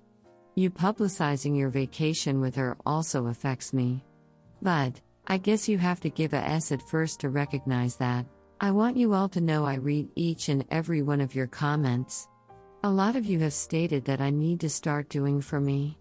I want you all to know that I hear you and I agree with you. I have been wrestling with a decision for the past few weeks now concerning my future and the boys' well-being. Today when I pick up the boys from his apartment, I'm going to tell him my plan in which I require his signature. I hope he doesn't fight me on this. It's what's best. I don't want to reveal too much or my reasoning as you never know who is reading. I will update you all soon. Home sweet home. Months ago when we started the mediation process, there was a great deal of negotiating. We both flip-flopped on our wants and made compromises. One thing I was never willing to compromise was retaining the house in the divorce. I made concessions and declined alimony but never wavered on the house. It was agreed that the house would be 100% mine and there would be no alimony. Now, because my SDBX was so done with the mediation process, and looking forward to his new life, he never took the time to have the house properly assessed. Instead he opted to just take a number off an outdated website and use that as our base point to figure out home value. Idiot. Our mediator did the numbers based on what we owe on the house and what our profits would each be. Then she figured out what alimony over a period of time would be, and it was close to what his profit for the house would be. So he agreed to the arrangement. But, the home value was inaccurate. He didn't know that, but I did. So, now that our divorce agreement filed into court has me owning the house which is only in my name BTW, I had to have him sign off that I could sell it before the divorce was finalized and that he could not retain any of the profit from the sale. He came over to pick up the boys and I talked to him about it. I explained how a move would help the boys as we would go live with my mother who lives in a fabulous school district. It would also help me to not struggle financially and allow me to return to school for my third degree without worrying about tuition or childcare. Our kids would have round-the-clock care from me and my retired parents and be close to their cousins who also live in that town. He agreed it was a good idea, signed the paperwork and left. I immediately sent the papers to my lawyer. A weight has been lifted off my shoulders. The next morning I awake to a long text message from him. With time to think and time to speak to his AP probably, he became very angry. He accused me of making a selfish decision and it wasn't best for the boys. So you mean to tell me a better school system, town-sponsored sports teams, living with grandparents who have time to spend with them, going to school with their cousins of the same age and allowing me the ability to not struggle financially and provide them with more is a selfish idea? So I asked him, when he plans to move across the country to be with AP, will that move be in the best interest of the boys or him? Silence. He knew I was right, so he switched gears. He then complained about the commute for him to pick up and drop off. I reminded him this move adds to my daily work commute as well and is not just an issue for him. But it would benefit the boys, so I'm willing to do it. Plus it's only 18 miles farther from him. It isn't clear across the state. Then the real reason. He wants money. He said he deserves some of the profit for the money he contributed for 10 years.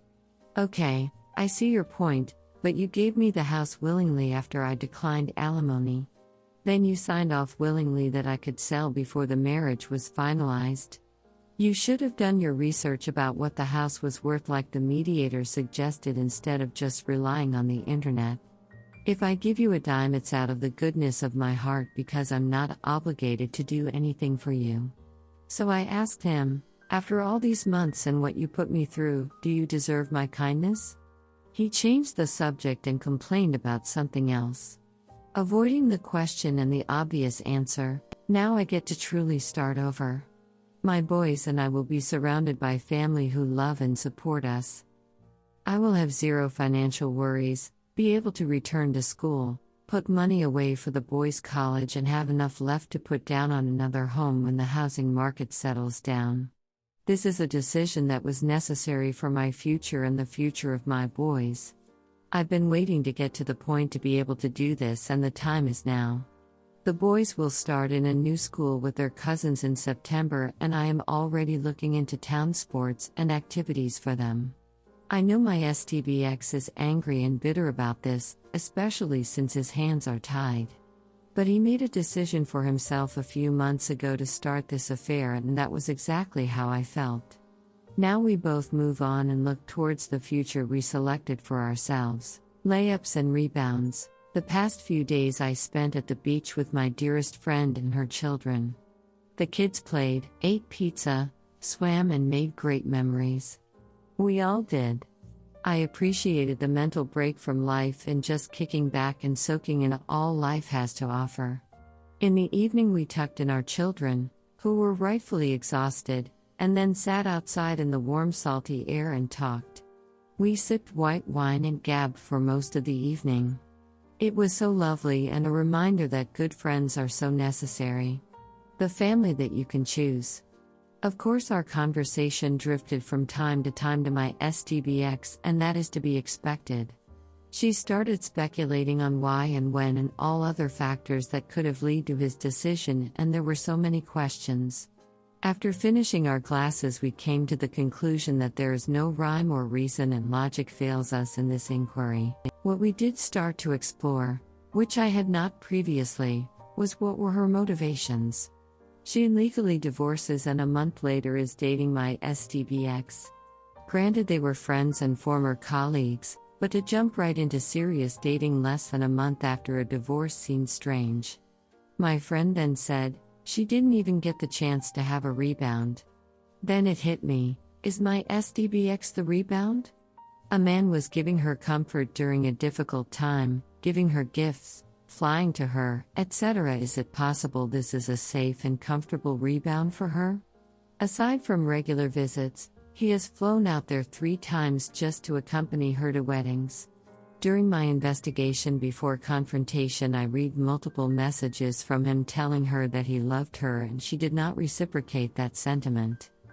Maybe she does now, but she did not then. Again, I know this is futile, a waste of my time, and will be fruitless, but I'm so curious to this possibility.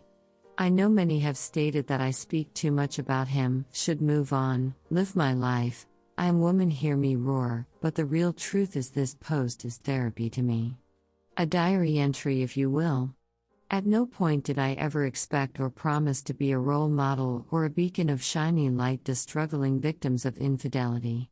Instead, I am being honest and truthful to what surviving a cheater looks like. It's unforgiving, it's empowering, it's a struggle, and most importantly, it's a process. So yes, I will get to the happy place we all hope for, but until then, this is the journey. Take the ride with me and see the reality, or sit on the sidelines and wait for the happy ending. Makes no difference to me because I'm strapped in and gunning the gas. Buckle up, Buttercup, because it's full speed ahead. The red eye. Back in May of this year, I made the custody schedule that my STBX and I currently follow. I took into consideration all of his visits out to see her, and I structured a fair and equal schedule. Again, that was May. He left on Wednesday evening to go visit her, and he was set to take a red-eye home last night Sunday and then pick the boys up this morning. I confirmed the pickup times before he left and even during the day Sunday. I awoke to this message today. While I was not happy, he seemed sincere, and I understand flights are currently unpredictable. I had appointments scheduled for today and plans this evening which I had to reschedule. I had to also explain to the boys that the schedule for today had now changed. I told him he should probably avoid red eyes moving forward, and he agreed. Again, I'm relaying all of this to you very calmly, but I was a bit frustrated and annoyed this morning. Then I retold the story to my sister, and she commented, "It seems weird that he got the same exact flight time. Sunday flight schedules are usually different than Mondays." She was right. So, I looked up the airport he was flying out of, and there was no delayed or cancelled flight scheduled for that time on Sunday evening. He was lying. He never scheduled a flight for Sunday. He was always due to return Monday evening, he just didn't bother to tell me. When I called him out on it and asked for his flight cancellation information, he just sent the new flight for this evening and said he wasn't going to get into this with me today. All I asked for was a screenshot from his United account showing the flight was cancelled, and he couldn't do that.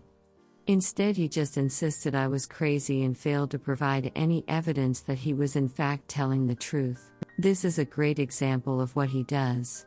On the exterior, he is kind and apologetic, but deep down he is manipulative and sneaky. Then when I call him on the BS, he is defensive and dismissive. I'm frustrated because he is always telling me we need to communicate better, and meanwhile he still refuses to do so. Do as I say, not as I do. I wonder if the AP knows he did this? I doubt it. This woman is welcoming this pathological, manipulative liar into her life, and she has no idea. I honestly feel bad for her, but I guess that's what you get when you knowingly poach a cheater. He is probably telling her I'm going off on him for a completely different reason.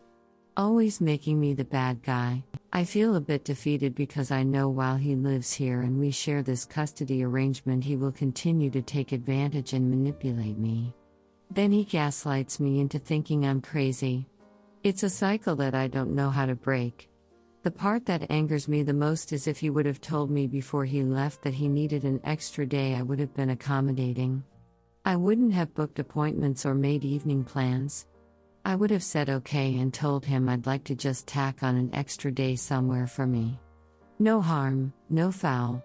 Why couldn't he just do that? Why build a story about being at the airport most of the night, talking to flight reps for 2 hours, trying to get earlier flights that were booked or expensive? Why do any of that? Who are you protecting? I honestly don't understand his motivations or reasoning. All I know is that I need this behavior to stop so I can go about my life. Money matters. First and foremost, let me just say, the audacity of my STBX will never cease to amaze me.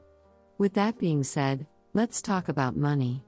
January 2020, my STBX and I created an MSA. This MSA had me declining alimony and keeping the house. Come March 2020, he wanted to change the MSA for a different custody arrangement, not for the house or other assets. June 2020, we sign our MSA, but in our state, once the paperwork is served to the defendant, they have 30 days to contest the MSA. Spoiler, he did not contest. July 2020, I decide I want to sell the house, so I have him sign another legal document waiving his right to the home and any equity profit from sale. Now we fast forward to September 2020. He wants the house. I swear this man makes his own rules. Luckily, I had hired a lawyer already, and she explained to me that his chances of getting the house now are non-existent, but he could fight the relocation of the children. She explained that would be a lengthy procedure and very expensive on both of our ends. I know for a fact my STBX is struggling financially, so I called his bluff. I told him to get a lawyer. I can prove financially that I need to sell the house. I can also show they are moving to a far better school district, will be attending school with their cousins, have more opportunity for extracurriculars, and will have round-the-clock care from grandparents. I took the children to see their new school, and it is quite amazing. The kids are so excited to go to their new school. I have all of the chips stacked in my favor. Also, our MSA has him tentatively moving out of state at some point. Why would a judge agree to keep them closer to their dad if he will be leaving soon? His defense for the relocation? It's a long drive. Really? The commute went from 12 miles to 28 miles. I didn't move across the state. Is it convenient? No, I get that, but it's not impossible. He suggested the boys start their new school in January. January? He said they should stay in the house until it is sold. This suggestion makes no sense. If the commute is your issue, how does that commute change in January? Newsflash, it doesn't. It makes zero sense to have the kids start a routine only to pull them out. They will start a new school and be behind on whatever curriculum they are teaching. So I thought about it. What is his motivation to push for January? Then I realized, his lease is up in March. He is probably moving to her state. So a commute from January to March is much easier than September to March. Once again, a decision made in his best interest and not in the boys'. I think he sees the odds are not in his favor on this one, and he has stopped fighting me, for now. So money. It makes the world go round, right? It apparently makes my divorce more complicated as well. Insert eye roll. My SDBX, since learning I would be selling the house, has asked me on different occasions for $5,000, then $10,000, then $15,000, and now with the threat of lawyers, $20,000. Did you eat paint chips as a kid? 'Cause you are serious delusional. You are entitled to nothing. If I give you a dime, it's because I want to, and you can't give me a dollar amount that I am gifting you. It's my money, buddy. I told him I'm no longer entertaining talks of money with him. He knows he's at my mercy, and I kinda like it. Lastly, I received a Facebook message on 8/23 which I never saw because the person was not my friend. I saw it yesterday, and lo and behold, it's the AP's ex-husband. He says to me, "Hi, insert real name, it's insert APX name. How are you? I feel like we should talk. Maybe we can help each other figure some things out? I just wanted to reach out and see if you wanted to talk about anything." I am not really that surprised. They talked for years. Wow, plot twist. I've heard terrible stories about him. But the AP has heard terrible stories about me which were untrue. Could she be as big of a liar as my STBX? Could the apex know more than I do about their affair when it comes to timeline? Maybe he knows a move date? I feel like this is a conversation I should entertain, but cautiously. I messaged him back and I'm awaiting a reply. I will post once I have some answers. The Apex 91021. Readers, I'm sorry it has been so long, especially with the cliffhanger I left you with. My life, as usual, has been a bit upside down. Between moving, selling the house, starting back to in-person school and my graduate program, I don't know if I'm coming or going. But I of course made time to speak with the AP's ex-Apex. First of all, as I stated in previous post, I was told this man was a terrible person. A drunk, a gambler, a womanizer, etc. And stupid me, I listened. But now I can hear the other side of the story. One that isn't tainted by my ex and his AP. I learned so much, so forgive me if it seems all jumbled. I have no idea where to start. So in a nutshell, here is what I learned. He did have a drinking problem but got sober in 2017. The Apex has known that they have talked for years and unlike me, knew there was romance brewing. I learned that my STBX met her a few years ago for dinner when she was in the area for work and he told her that he loved her. She told her so and he said he knew at that moment something would happen with them eventually and he shut down emotionally with her. That was the beginning of the end for him. He confirmed my notion that she liked to be fawned over. He suspects she entertained my STBX for the attention and to receive attention from her, so. Gross, right? Anyways, they were not meshing and grew apart. They did not divorce in September of 2020 as I was told, but instead they separated at that time and weren't legally divorced till March 2021. Even grosser, right? She raked this man over the coals financially as well. She closed out their joint account and took all the money and then filed for divorce. What a peach, huh? She brought up his 2017 rehab stint to get full custody with supervised visitation for him. She is also introducing him to her family and friends as her new boyfriend and leaving out the affair and the fact that he is married still. The Apex is apparently still friendly with her family and some friends and wants to make sure that this fact becomes common knowledge. Justified exposure, and I'm here for it.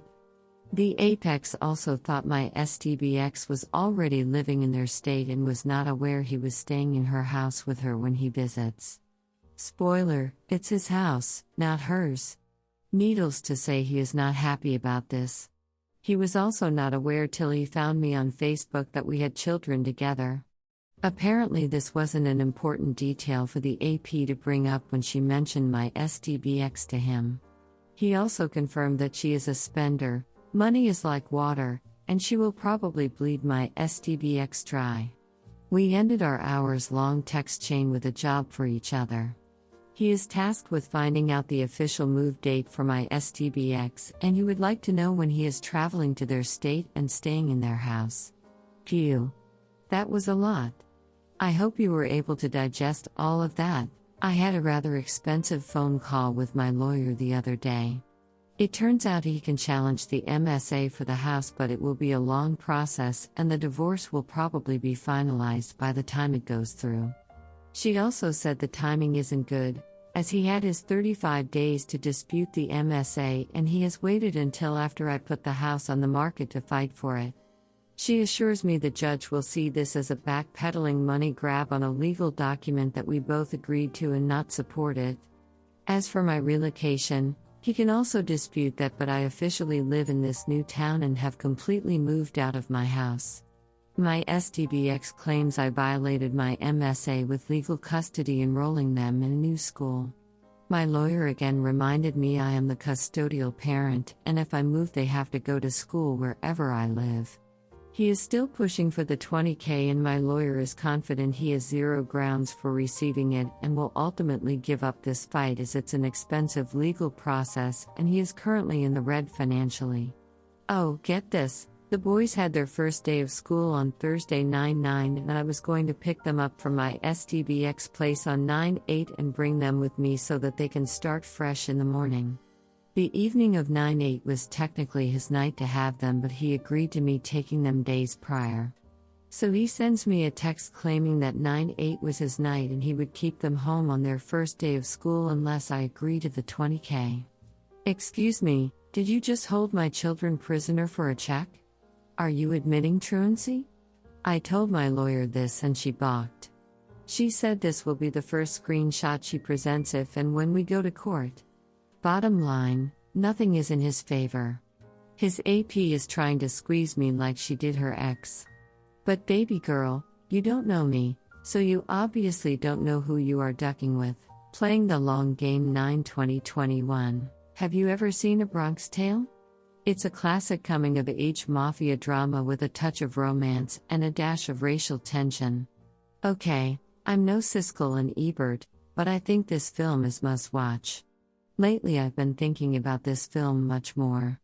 There is a scene in the movie in which the young protagonist is angry at a kid who has not paid him back $20 that he lent him. Sonny, the wise crime boss father figure, asks him, "Was he a good friend of yours?" And the young man replies, "No, I don't even f'kin like him." So Sonny tells him, "There's your answer right there. Look at it this way, it cost you $20 to get rid of him. He's out of your life forever." I keep circling back to this scene because I feel like it is so relevant to me now. My wish, selfish as it may seem to some, has always been that my SDBX would move away and leave my boys and I to move on peacefully. Is it possible that by giving him a check that I could make this happen? Again, I'm just toying with this idea. I know my SDBX. I know what he ultimately wants, and that's to leave and start a life with her. If I give him money, I would be financing his move out of my life. Let me explain how I know this to be true. Last week when we argued about money and he asked for a ridiculous sum of $20K to pay for his expenses of shuffling the boys back and forth and wear and tear on his car, I called his bluff. I told him I'd give him the $20K but stipulated that he can't move out of state for 2 years. He was enraged at this. "You can't tell me what to do with it and where I can live, blah blah blah." If he really wanted money to pay for commuting expenses for the kids like he claimed, he would have snatched this deal. But he didn't, so I know he has no intention of staying. So I said if I decide to give him money, it would only be carried out after he signs a legal document stating that he is receiving a one-time payment. I have been more open to this idea because, when I want him to go, 2, my house is under contract and I am receiving well over asking. 3, if he moves out of state, he owes me close to $1K a month in child support, and I'll make my initial investment back in no time. But I also hate the idea. This man bet it all and won.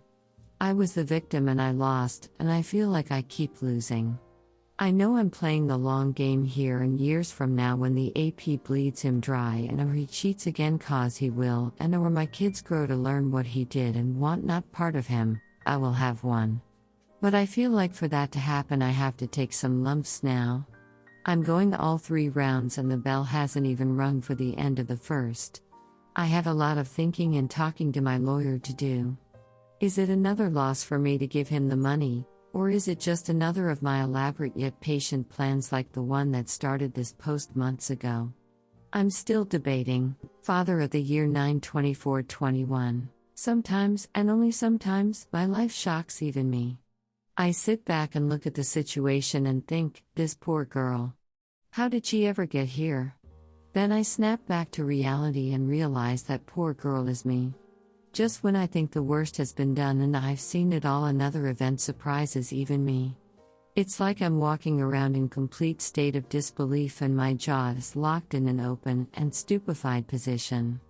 4 very short days ago I actually had a moment of weakness and entertained the idea of giving him what he wanted yet again and signing a check over to him. And then, just to kick himself in the pants, today happens and now there is zero doubt in my mind. He will never see anything from me, and that's the only thing he will be able to take to the bank. Wednesday and Thursday night, according to this month's custody schedule that he made, were supposed to be his overnights. He told me a few days ago that he had to be in work very early Friday morning and asked if he could drop the boys off Thursday evening and lose his night with them due to work.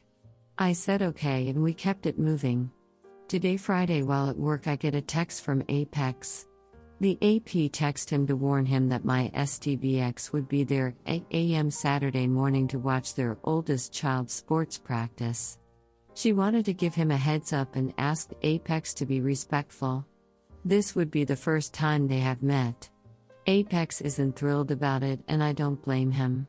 But, Apex texted me to give me a heads up that he was in their state. But wait, how could this be? He had to go into work this morning. He usually works from home thanks to COVID and there is no way he could be there.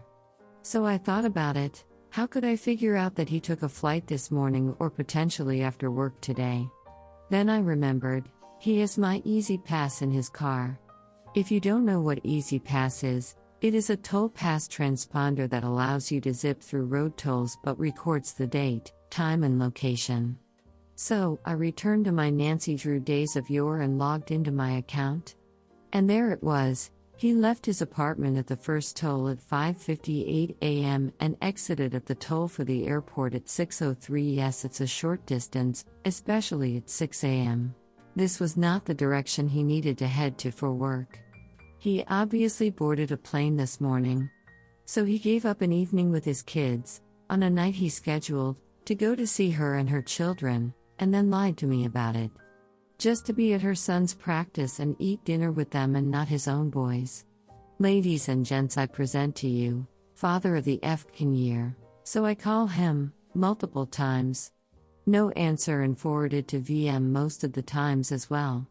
Then I text him, he reads but does not respond. Then he finally responds almost 3 hours later and says he was on a plane and wasn't ignoring me and he didn't board until after he was done with work, which was after 1 p.m. Then I tell him I've seen the Easy Pass and he reads my messages and doesn't respond. He has been caught. He has no defense.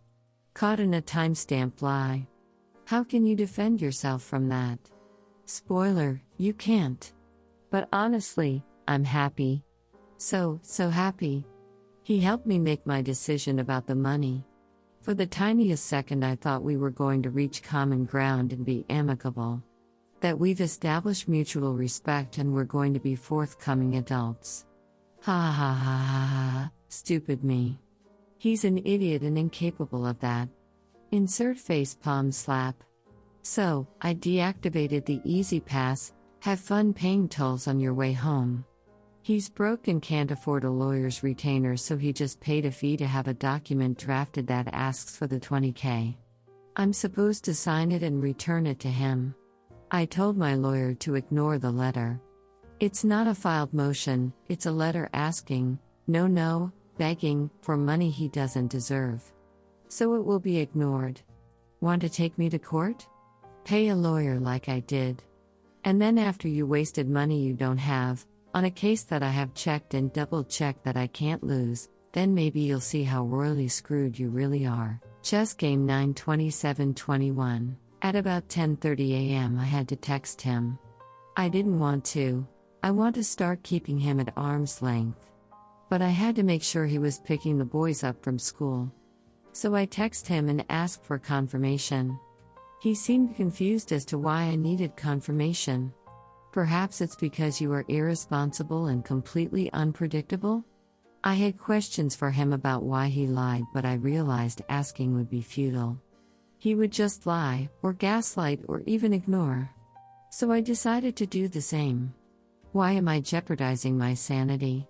It's like pulling teeth, and honestly, all the teeth are rotten. But then, to my surprise, he starts interrogating me. He has questions about Apex. Well, apparently Apex spoke to the AP and stated that he questioned my STBX's character since he is still married. Her response? They separated before we did lie and their paperwork has been in the courts for over a year waiting to be processed. Second lie. I think I see why my STBX and her get along so well. Literally made for each other. Anyway, Apex knew when we separated and that we are still married. So he retorted that we've only been separated since 12/2020? And this is why men can't be trusted.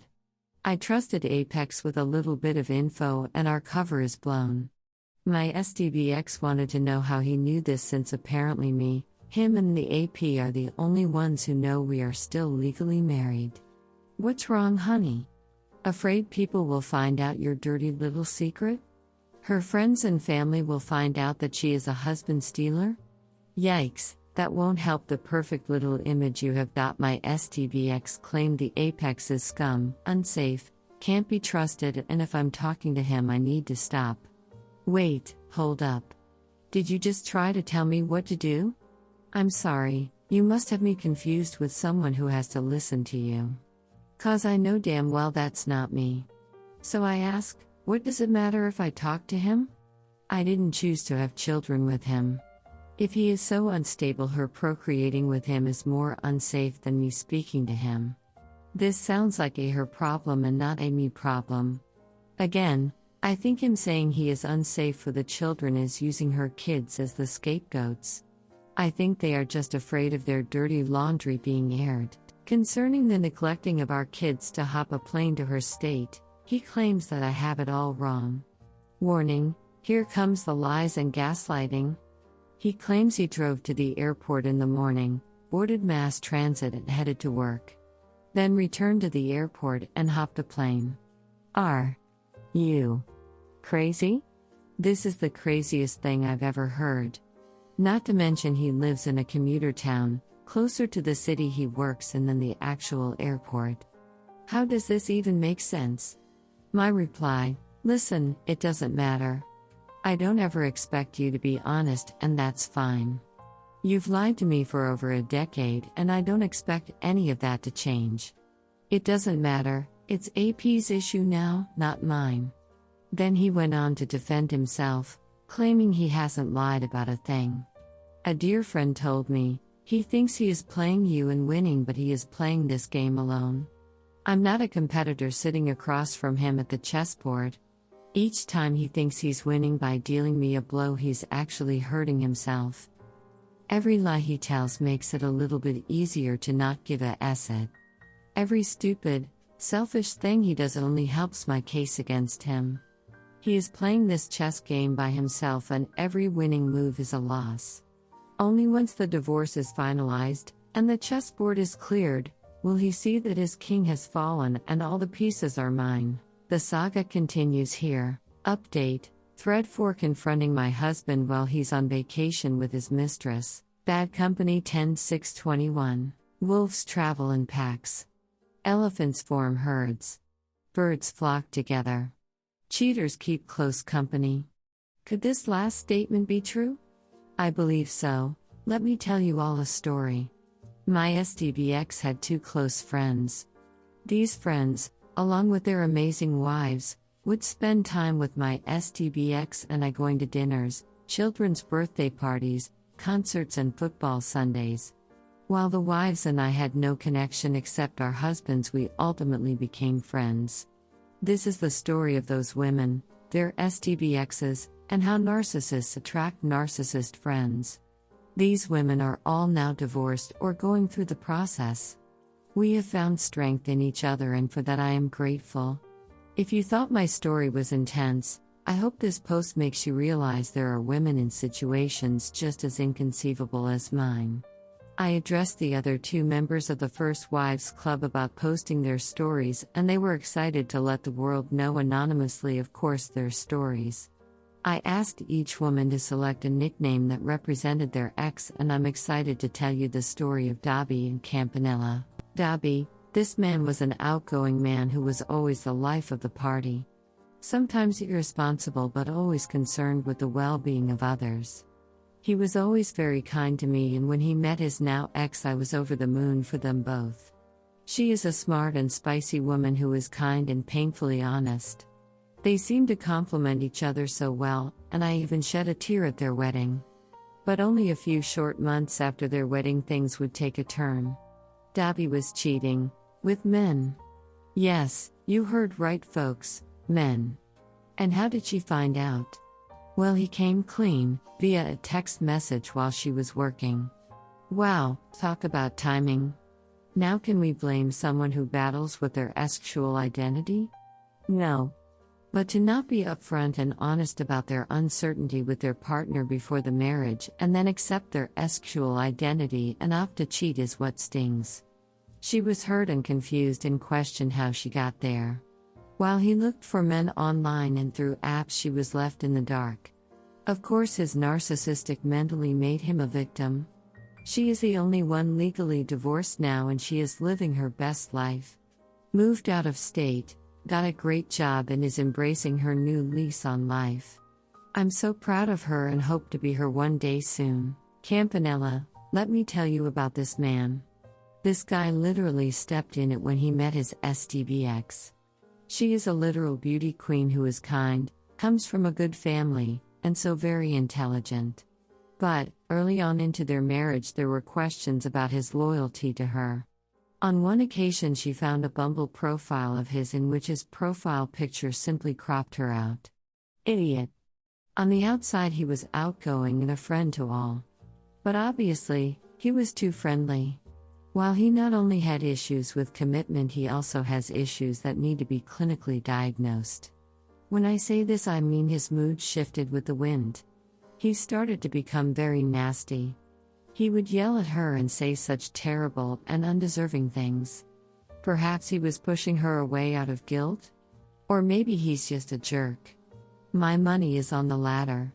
But never fear, remember I said she was intelligent? She started recording his rants and verbal abuse.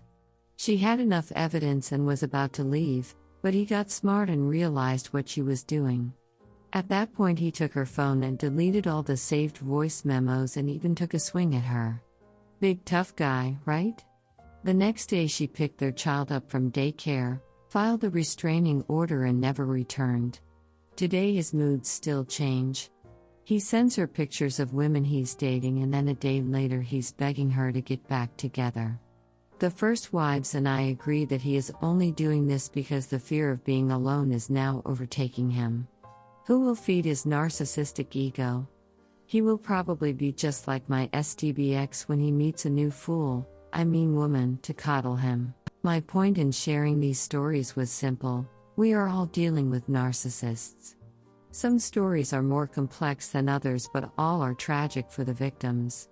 So if you are reading this and think my story is too wild to exist, please know that my story is one of many that can be told.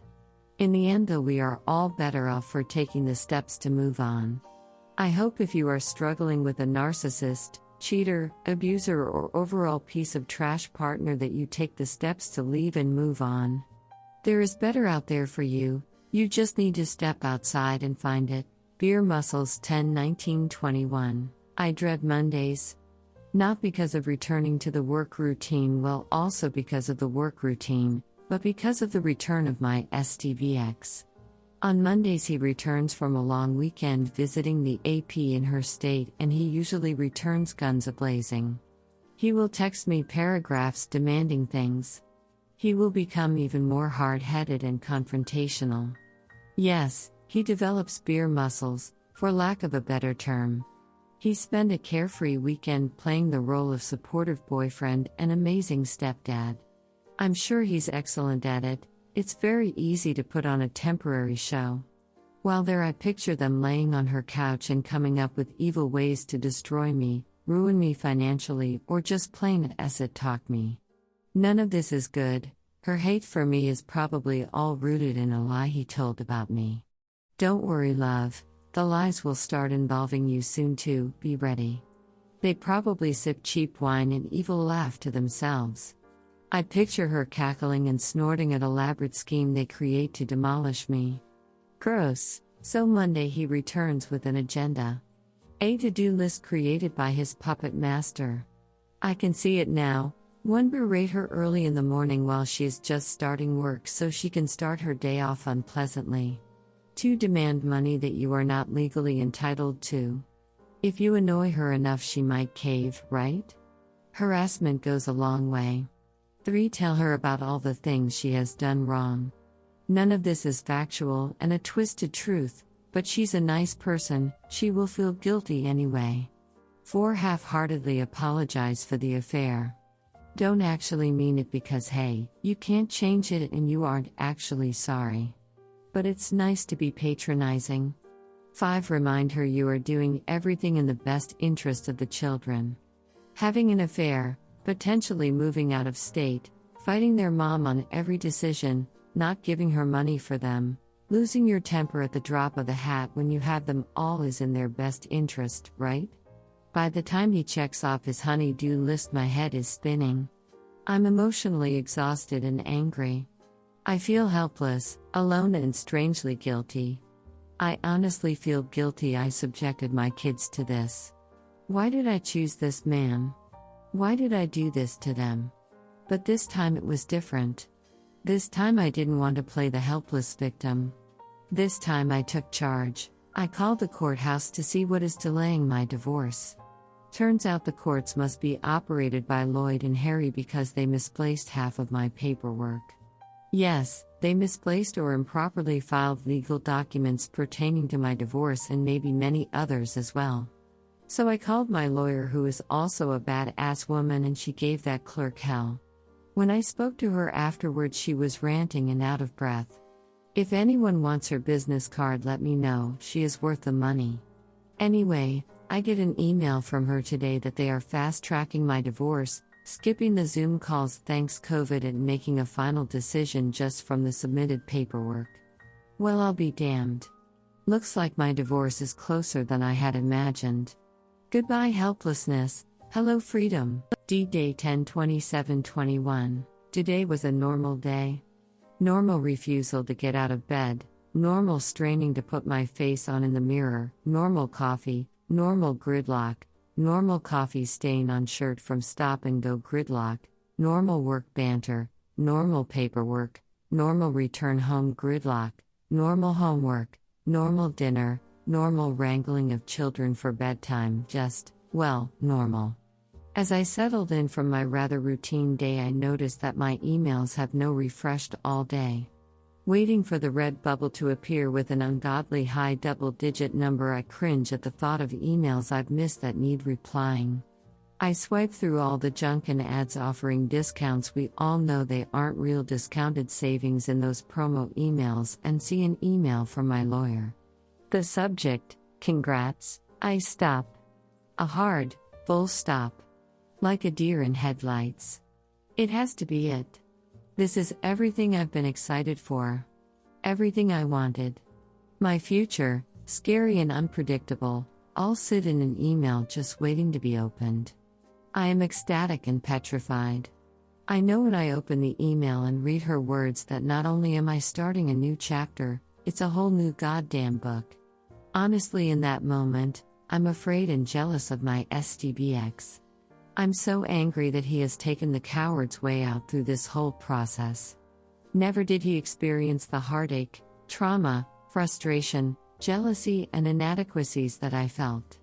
Like the vile toad he is, he jumped from my lily pad to hers and never even got wet. Meanwhile, I'm in a pond with no lily pads in sight, and I feel like I'm sinking. I listen to my own thoughts, and I'm disgusted with this woe is me mentality, but it can't be shook. I think I have the right to feel this way, but the badass in me refuses to show the world the fear I am suppressing. I swallow hard and open it. It is done. We are done. The process is done. I'm free. I should be drinking, popping the bubbly and celebrating. But I think what people don't say is that when you divorce, it's more like death. Death to a life you had. Death to the stability you thought you had. Death to the comfort you had grown accustomed to. Now I ask myself, what do people do in times of death and despair? They eat. Check, did that enough already. They find comfort in friends and family. Check, my loved ones are my rock whom I rely on heavily. They remember the good times. Check, I have my boys as a constant reminder that even though it went south, I have two amazing people to show from it. They move on. There it is. Move on. I need to look to the future. No, not just a romantic one, but a future that is mine to take. decisions that are mine to make, memories that are mine to create. And for once, I can be selfish. I can make the calls that benefit my boys and I. I can grab life by the horns and tame that BTCH. Put its head on my mantle as a reminder of the time that I found bravery and faced life head on. I'm ready, so loyal readers who sat with me from the beginning, let this be the post you'd be waiting for. A woman who has come full circle. A woman who might not have created a perfect circle, but she is trying.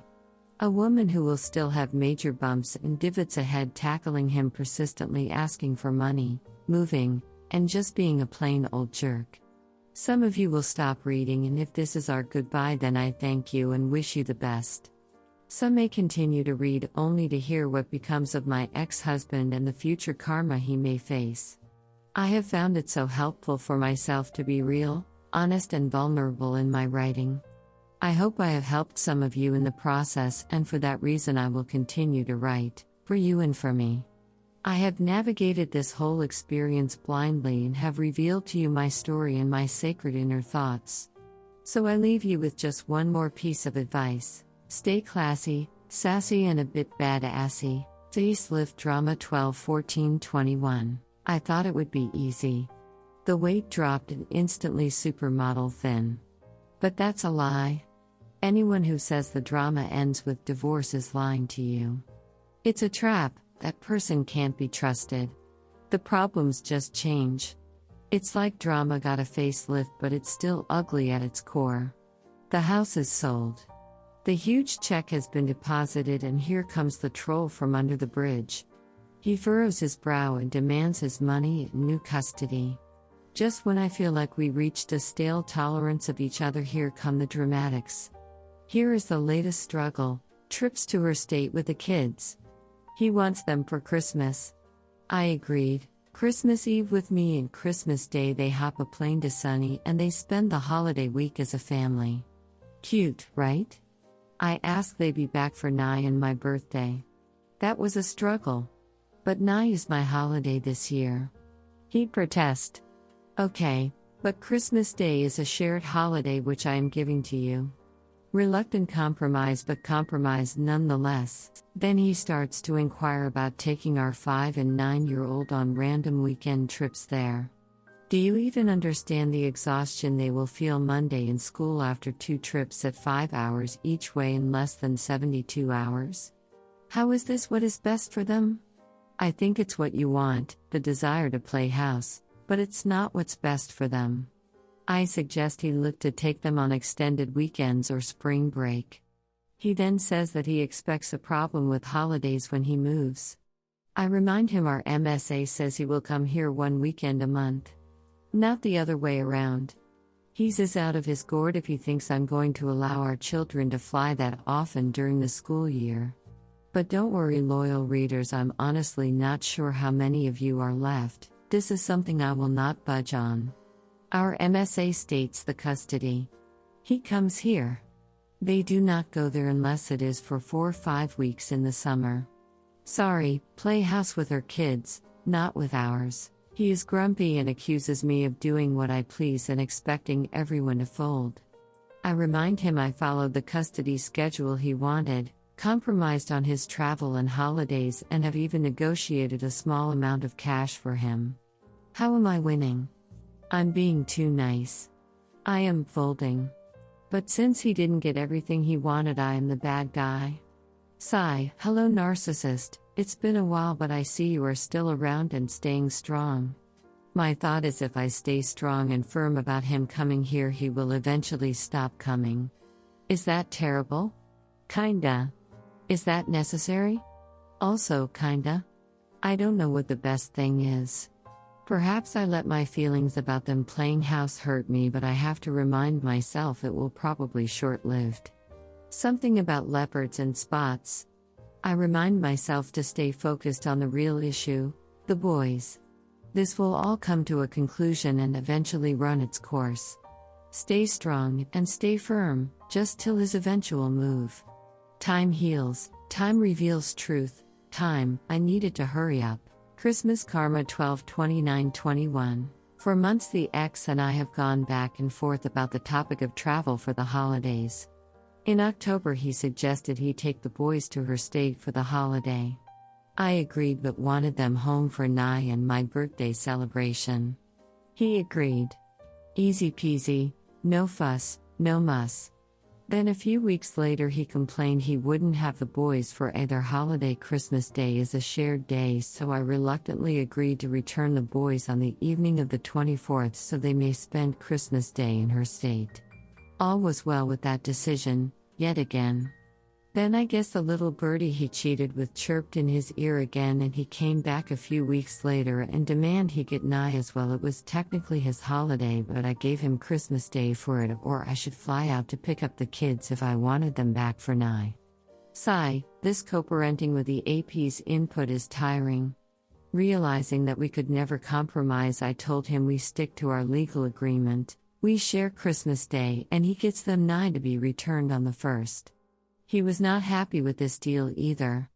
Bottom line, if he doesn't get 100% of what he wants, he isn't happy. But, I know sticking to only the legal agreement will benefit me and the boys in the long run. I say this because earlier this month he said when he moves across the country it will be expensive and difficult for him to come back here monthly to visit our MSA states. He wants the boys to go there monthly instead. Oh no. No. We are not shuttling 2 young boys across the country monthly because you no longer like the legal agreement we made. I emailed my lawyer and gave her a heads up this was his thought process in case the situation gets sticky in the months to come. Her and I are prepared.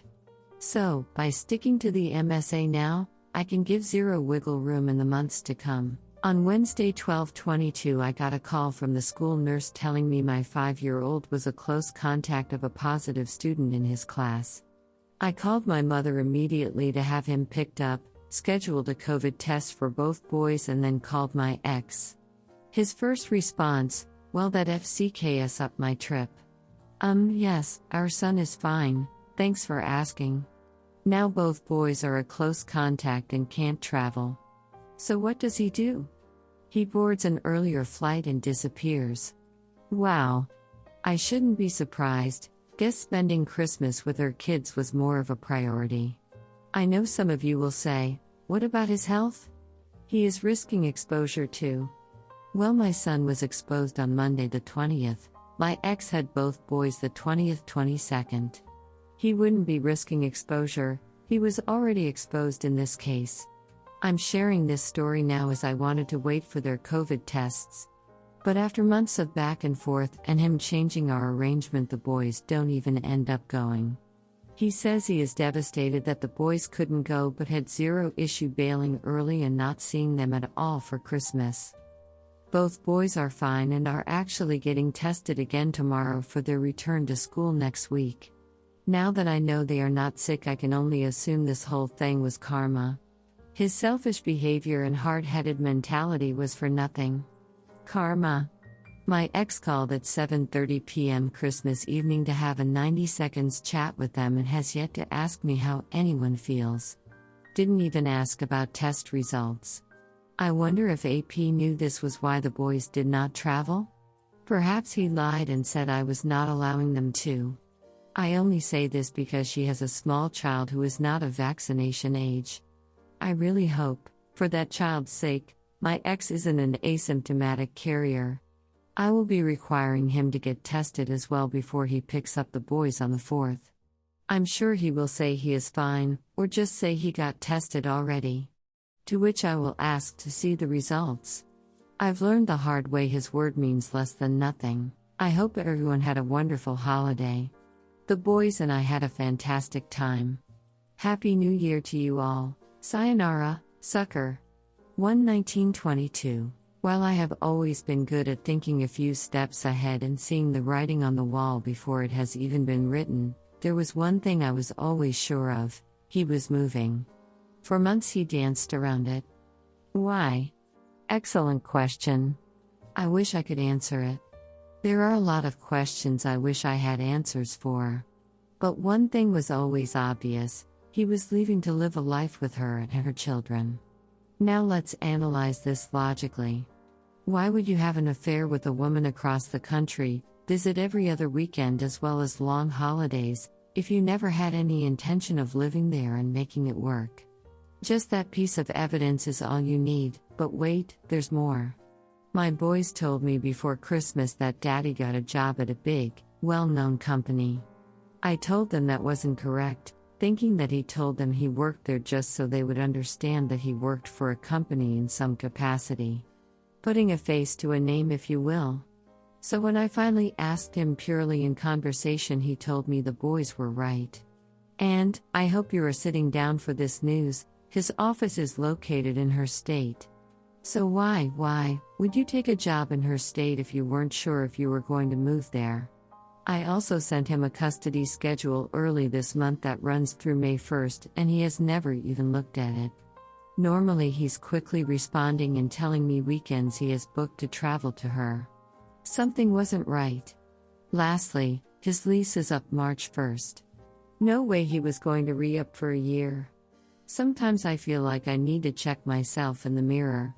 He must see idiot written across my forehead somewhere and I have yet to find it. So he texted me yesterday to tell me the news. This isn't news. This is information you have known and have withheld. I don't and probably never will understand why he can't be transparent. I'm not asking for personal details, I need information to schedule the rest of my life. Literally, the rest of my life. Because as I and many of you have speculated, I doubt he will be in their lives for much longer. Is that sad? Yay, it's superficially sad. The boys will not have a father around. But, he wasn't really the father they needed. Lately he has been better, but it really was a last-ditch effort to save the fragile and awkward relationship they have. I think about how 10 years from now, when they are older and understand, I have no idea how they will react towards him. Knowing that he had an affair, fought me constantly, and then disappeared 4 months after our divorce was legalized might really alter the relationship the three of them have as adults. How he maintains that relationship over the next few years will be important. I hope for everyone's sake there is some effort, but as a magic 8-ball would say, outlook not so good. The upside is my child support is more than doubling. This will be helpful as I have been house hunting, and that extra money would help me get a better house for the boys and I. I'm excited for this. The boys are excited for this. I think the three of us are eager to start our lives over. They have already asked to come see houses with me, to pick out their bedrooms, and are excited for the possibility of getting a pool. I hope I can check all of their boxes, they deserve everything. Probable prediction 2/17/22. It's almost here. I have every type of emotion swirling through me. Will I miss him? Hell no. But I think what controls me the most is the probability that he will be selfish right until the end. Let me give you some context. He is moving. Bye, see ya, don't let the door hit ya, etc. Now, any normal, well-adjusted person would prepare, right? Well, not him. Oh no, not him. Instead, he has spent his child-free weekends in her state. I learned through mutual friends that he was celebrating birthdays of her friends, paintballing, and of course treating her to a fancy Valentine's Day evening. Again, normally this would be none of my business, and I would have no reason to care, except, he has already hinted that he will not be taking the kids the last weekend of the month as scheduled. Apparently opting to enjoying his weekends and then give me the children on his scheduled weekend to finally handle his priorities. But who cares about my time, right? But I ask more importantly, what about the kids? Is this see you later only to disappear like a thief in the night? No explanation, just a normal goodbye that translates to goodbye forever?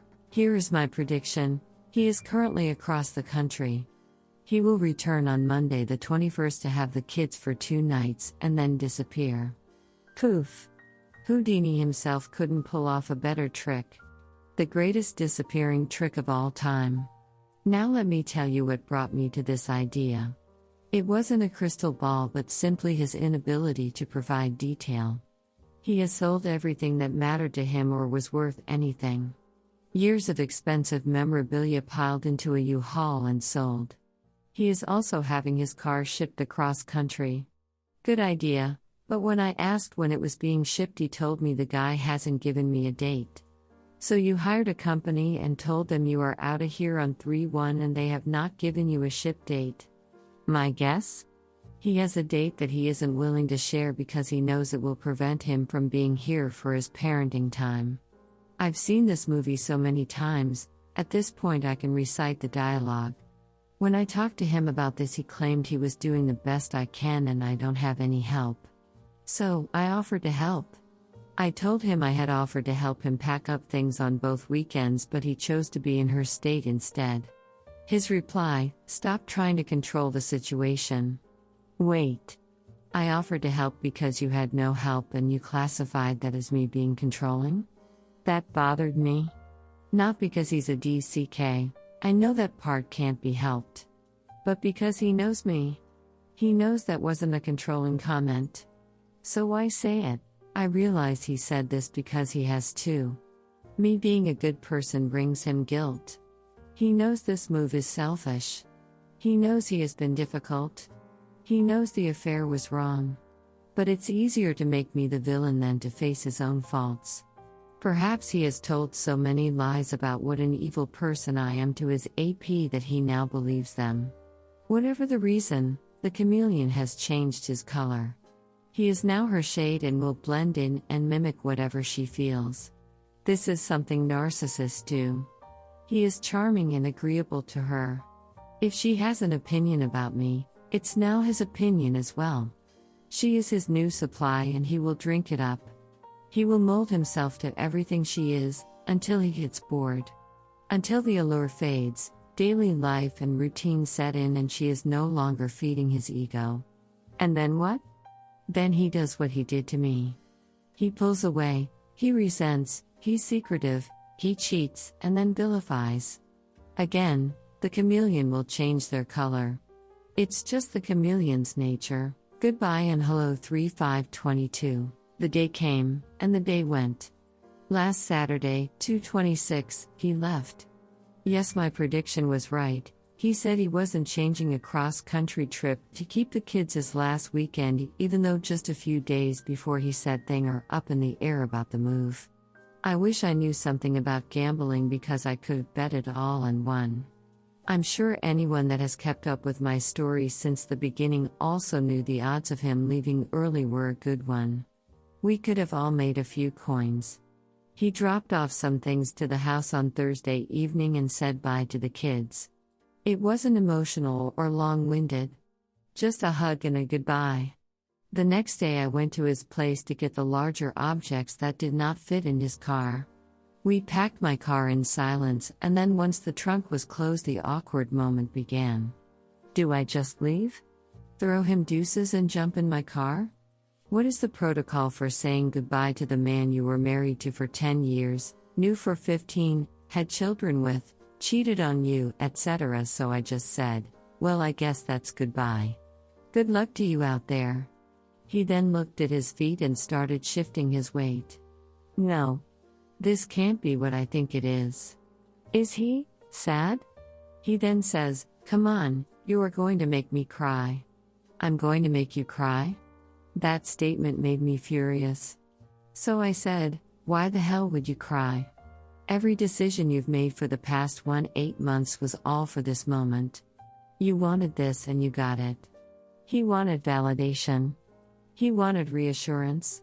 Bottom line is, he's comfortable with me and he knows I'm a logical person. He wanted me to tell him this was the right thing to do. That it was okay he is leaving the kids. Hell, maybe that it's okay that he cheated. I guess my comment made him realize the days of moral support are long gone and he stiffened up. I turned to get into my car and as I left I said, so much for the past 15 years. Goodbye. He scoffed. Good, he's angry with me again. I prefer that. I spoke to him for the first time yesterday since he left. The boys' spring break is in a month and the plan was that they would be going to him for the week. I sent him a message asking about dates and he did not seem eager. He said he had to look at a calendar and work on things on his end. He didn't jump at the comment I made about keeping them for Easter and my oldest's birthday either. Something is up. Turns out her children will be in school that week and they both have to work. Who will entertain the kids for a week? He is not going to make it work. I don't think he can even if he wanted to. To all my beating people, what are the chances the boys go visit him for a week in April? Now, onto new business. I met someone. Well, I didn't just meet someone. I've been dating someone since December and dare I say it, he's really amazing. I have hesitated to say anything as honestly, I'm scared. I'm afraid the same thing will happen to me again. I'm afraid to introduce the boys to someone and then it dissolves. I'm afraid of truly opening to someone again. But I will say so far, he is completely different than my ex. I'm cautious, but enjoying his company, affection and attention. He knows my story, he's been in the room while I've had phone calls with my ex and he has heard the gaslighting firsthand. I think he is being very patient with me because of this. I warned him early this would take me time and he understand. I'm not the same woman I was 2 years ago. That's not a good thing or a bad thing, it's the truth. So for now I'm cautiously optimistic and just taking a day by wonderful day with him. Radio silence 3/28/22. 10 days. That's when the boys' spring break starts.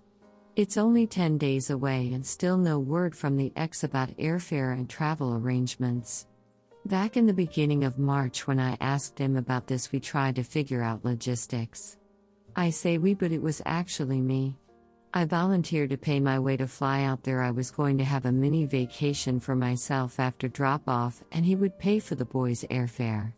He assured me that he had travel credits from their missed Christmas trip and all would be covered. Then, radio silence. Not a peep. I'd ask about dates and he'd say he needed to check his work calendar. Then it was, I have to check our calendar. Lastly, it was the airline is giving me problems with my credit. So I waited. I waited 3 weeks. Tonight I had to make the call. I wish I never would have picked up the phone to dial his number. He informs me that his credit is for only one set of tickets. So he says, how do you want to work this? You want to pay their way here and I'll pay for the flight back? No, I do not want to do that. Hard pass.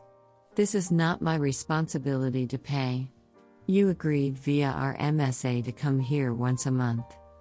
You decided it was too big of an expense and now want them to come to you. You moved across the country for a woman and left your children.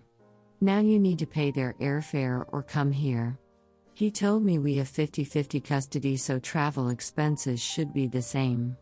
He told me he spoke to people are obviously his girlfriend and they think our arrangement is absurd and unfair. Okay there, Chief. Whatever you say. Please show me the law degree of said people. He said our whole MSA needs to be changed. Wanna change it? No problem. Get a lawyer. He won't because financially he can't. He couldn't afford to pay $2,000 in airline tickets, but can afford a lawyer? We went in circles arguing the same points and I realized none of us were being heard. So I told him to get a lawyer and hung up, so I opened up my wallet yet again and called my lawyer. That's one bill I will never be angry about paying. She told me he can make demands until he is blue in the face, but until he hires a lawyer and files for the change it's all just hot air. Then even after he files she is confident that a judge will see his reneging on our legal agreement as a negative. Then the judge will ask why he moved and when they see it was purely for his benefit and not at the best interest of the children he will not alter the agreement. Best part is, if he files he will have to travel back to my state to attend court, but doesn't want to travel here to visit the kids. Moral of the story, he never really cared about the kids, it was all about besting me. Besting me out of money, time, sanity, the list goes on and on. The hard truth is he has moved on. I was perfectly fine with him moving on and leaving me behind, I welcomed that. But the kids, That hurts. They are slowly asking less about him, and I'm not sure if that's a good thing or a bad thing. Bad for him, I'm sure, but for the kids, it might just be the best. Update: my husband is currently on vacation with his AP and I'm confronting them. Hello survivors, I thought about posting here many times over the past year and always decided against it. The reason was simply because I was embarrassed and didn't believe my story existed in this space. I didn't think I was surviving. Maybe more like struggling, that seemed a more realistic title for my journey. Countless readers have told me to share here, and not until recently did I really consider myself a survivor. You see, my story is bad. Gut-wrenching and unfair. I was lost and angry, vengeful and broken. But this year has taught me a lot about myself, where I went wrong and how strong I actually am. Never did I think I was perfect, but I knew I wasn't who he made me out to be. I am not a role model for anyone here, but I am a woman who can tell you, it's going to be alright. It will suck, rip you apart emotionally and mentally, but it will get better. I treated my post as a diary entry, what blogs were intended to be, and somehow my story caught fire. I hope that someone will read it and understand how I felt, why I did what I did, and maybe learn from my mistakes and successes. Good luck to you all. I've been there, and I am still there.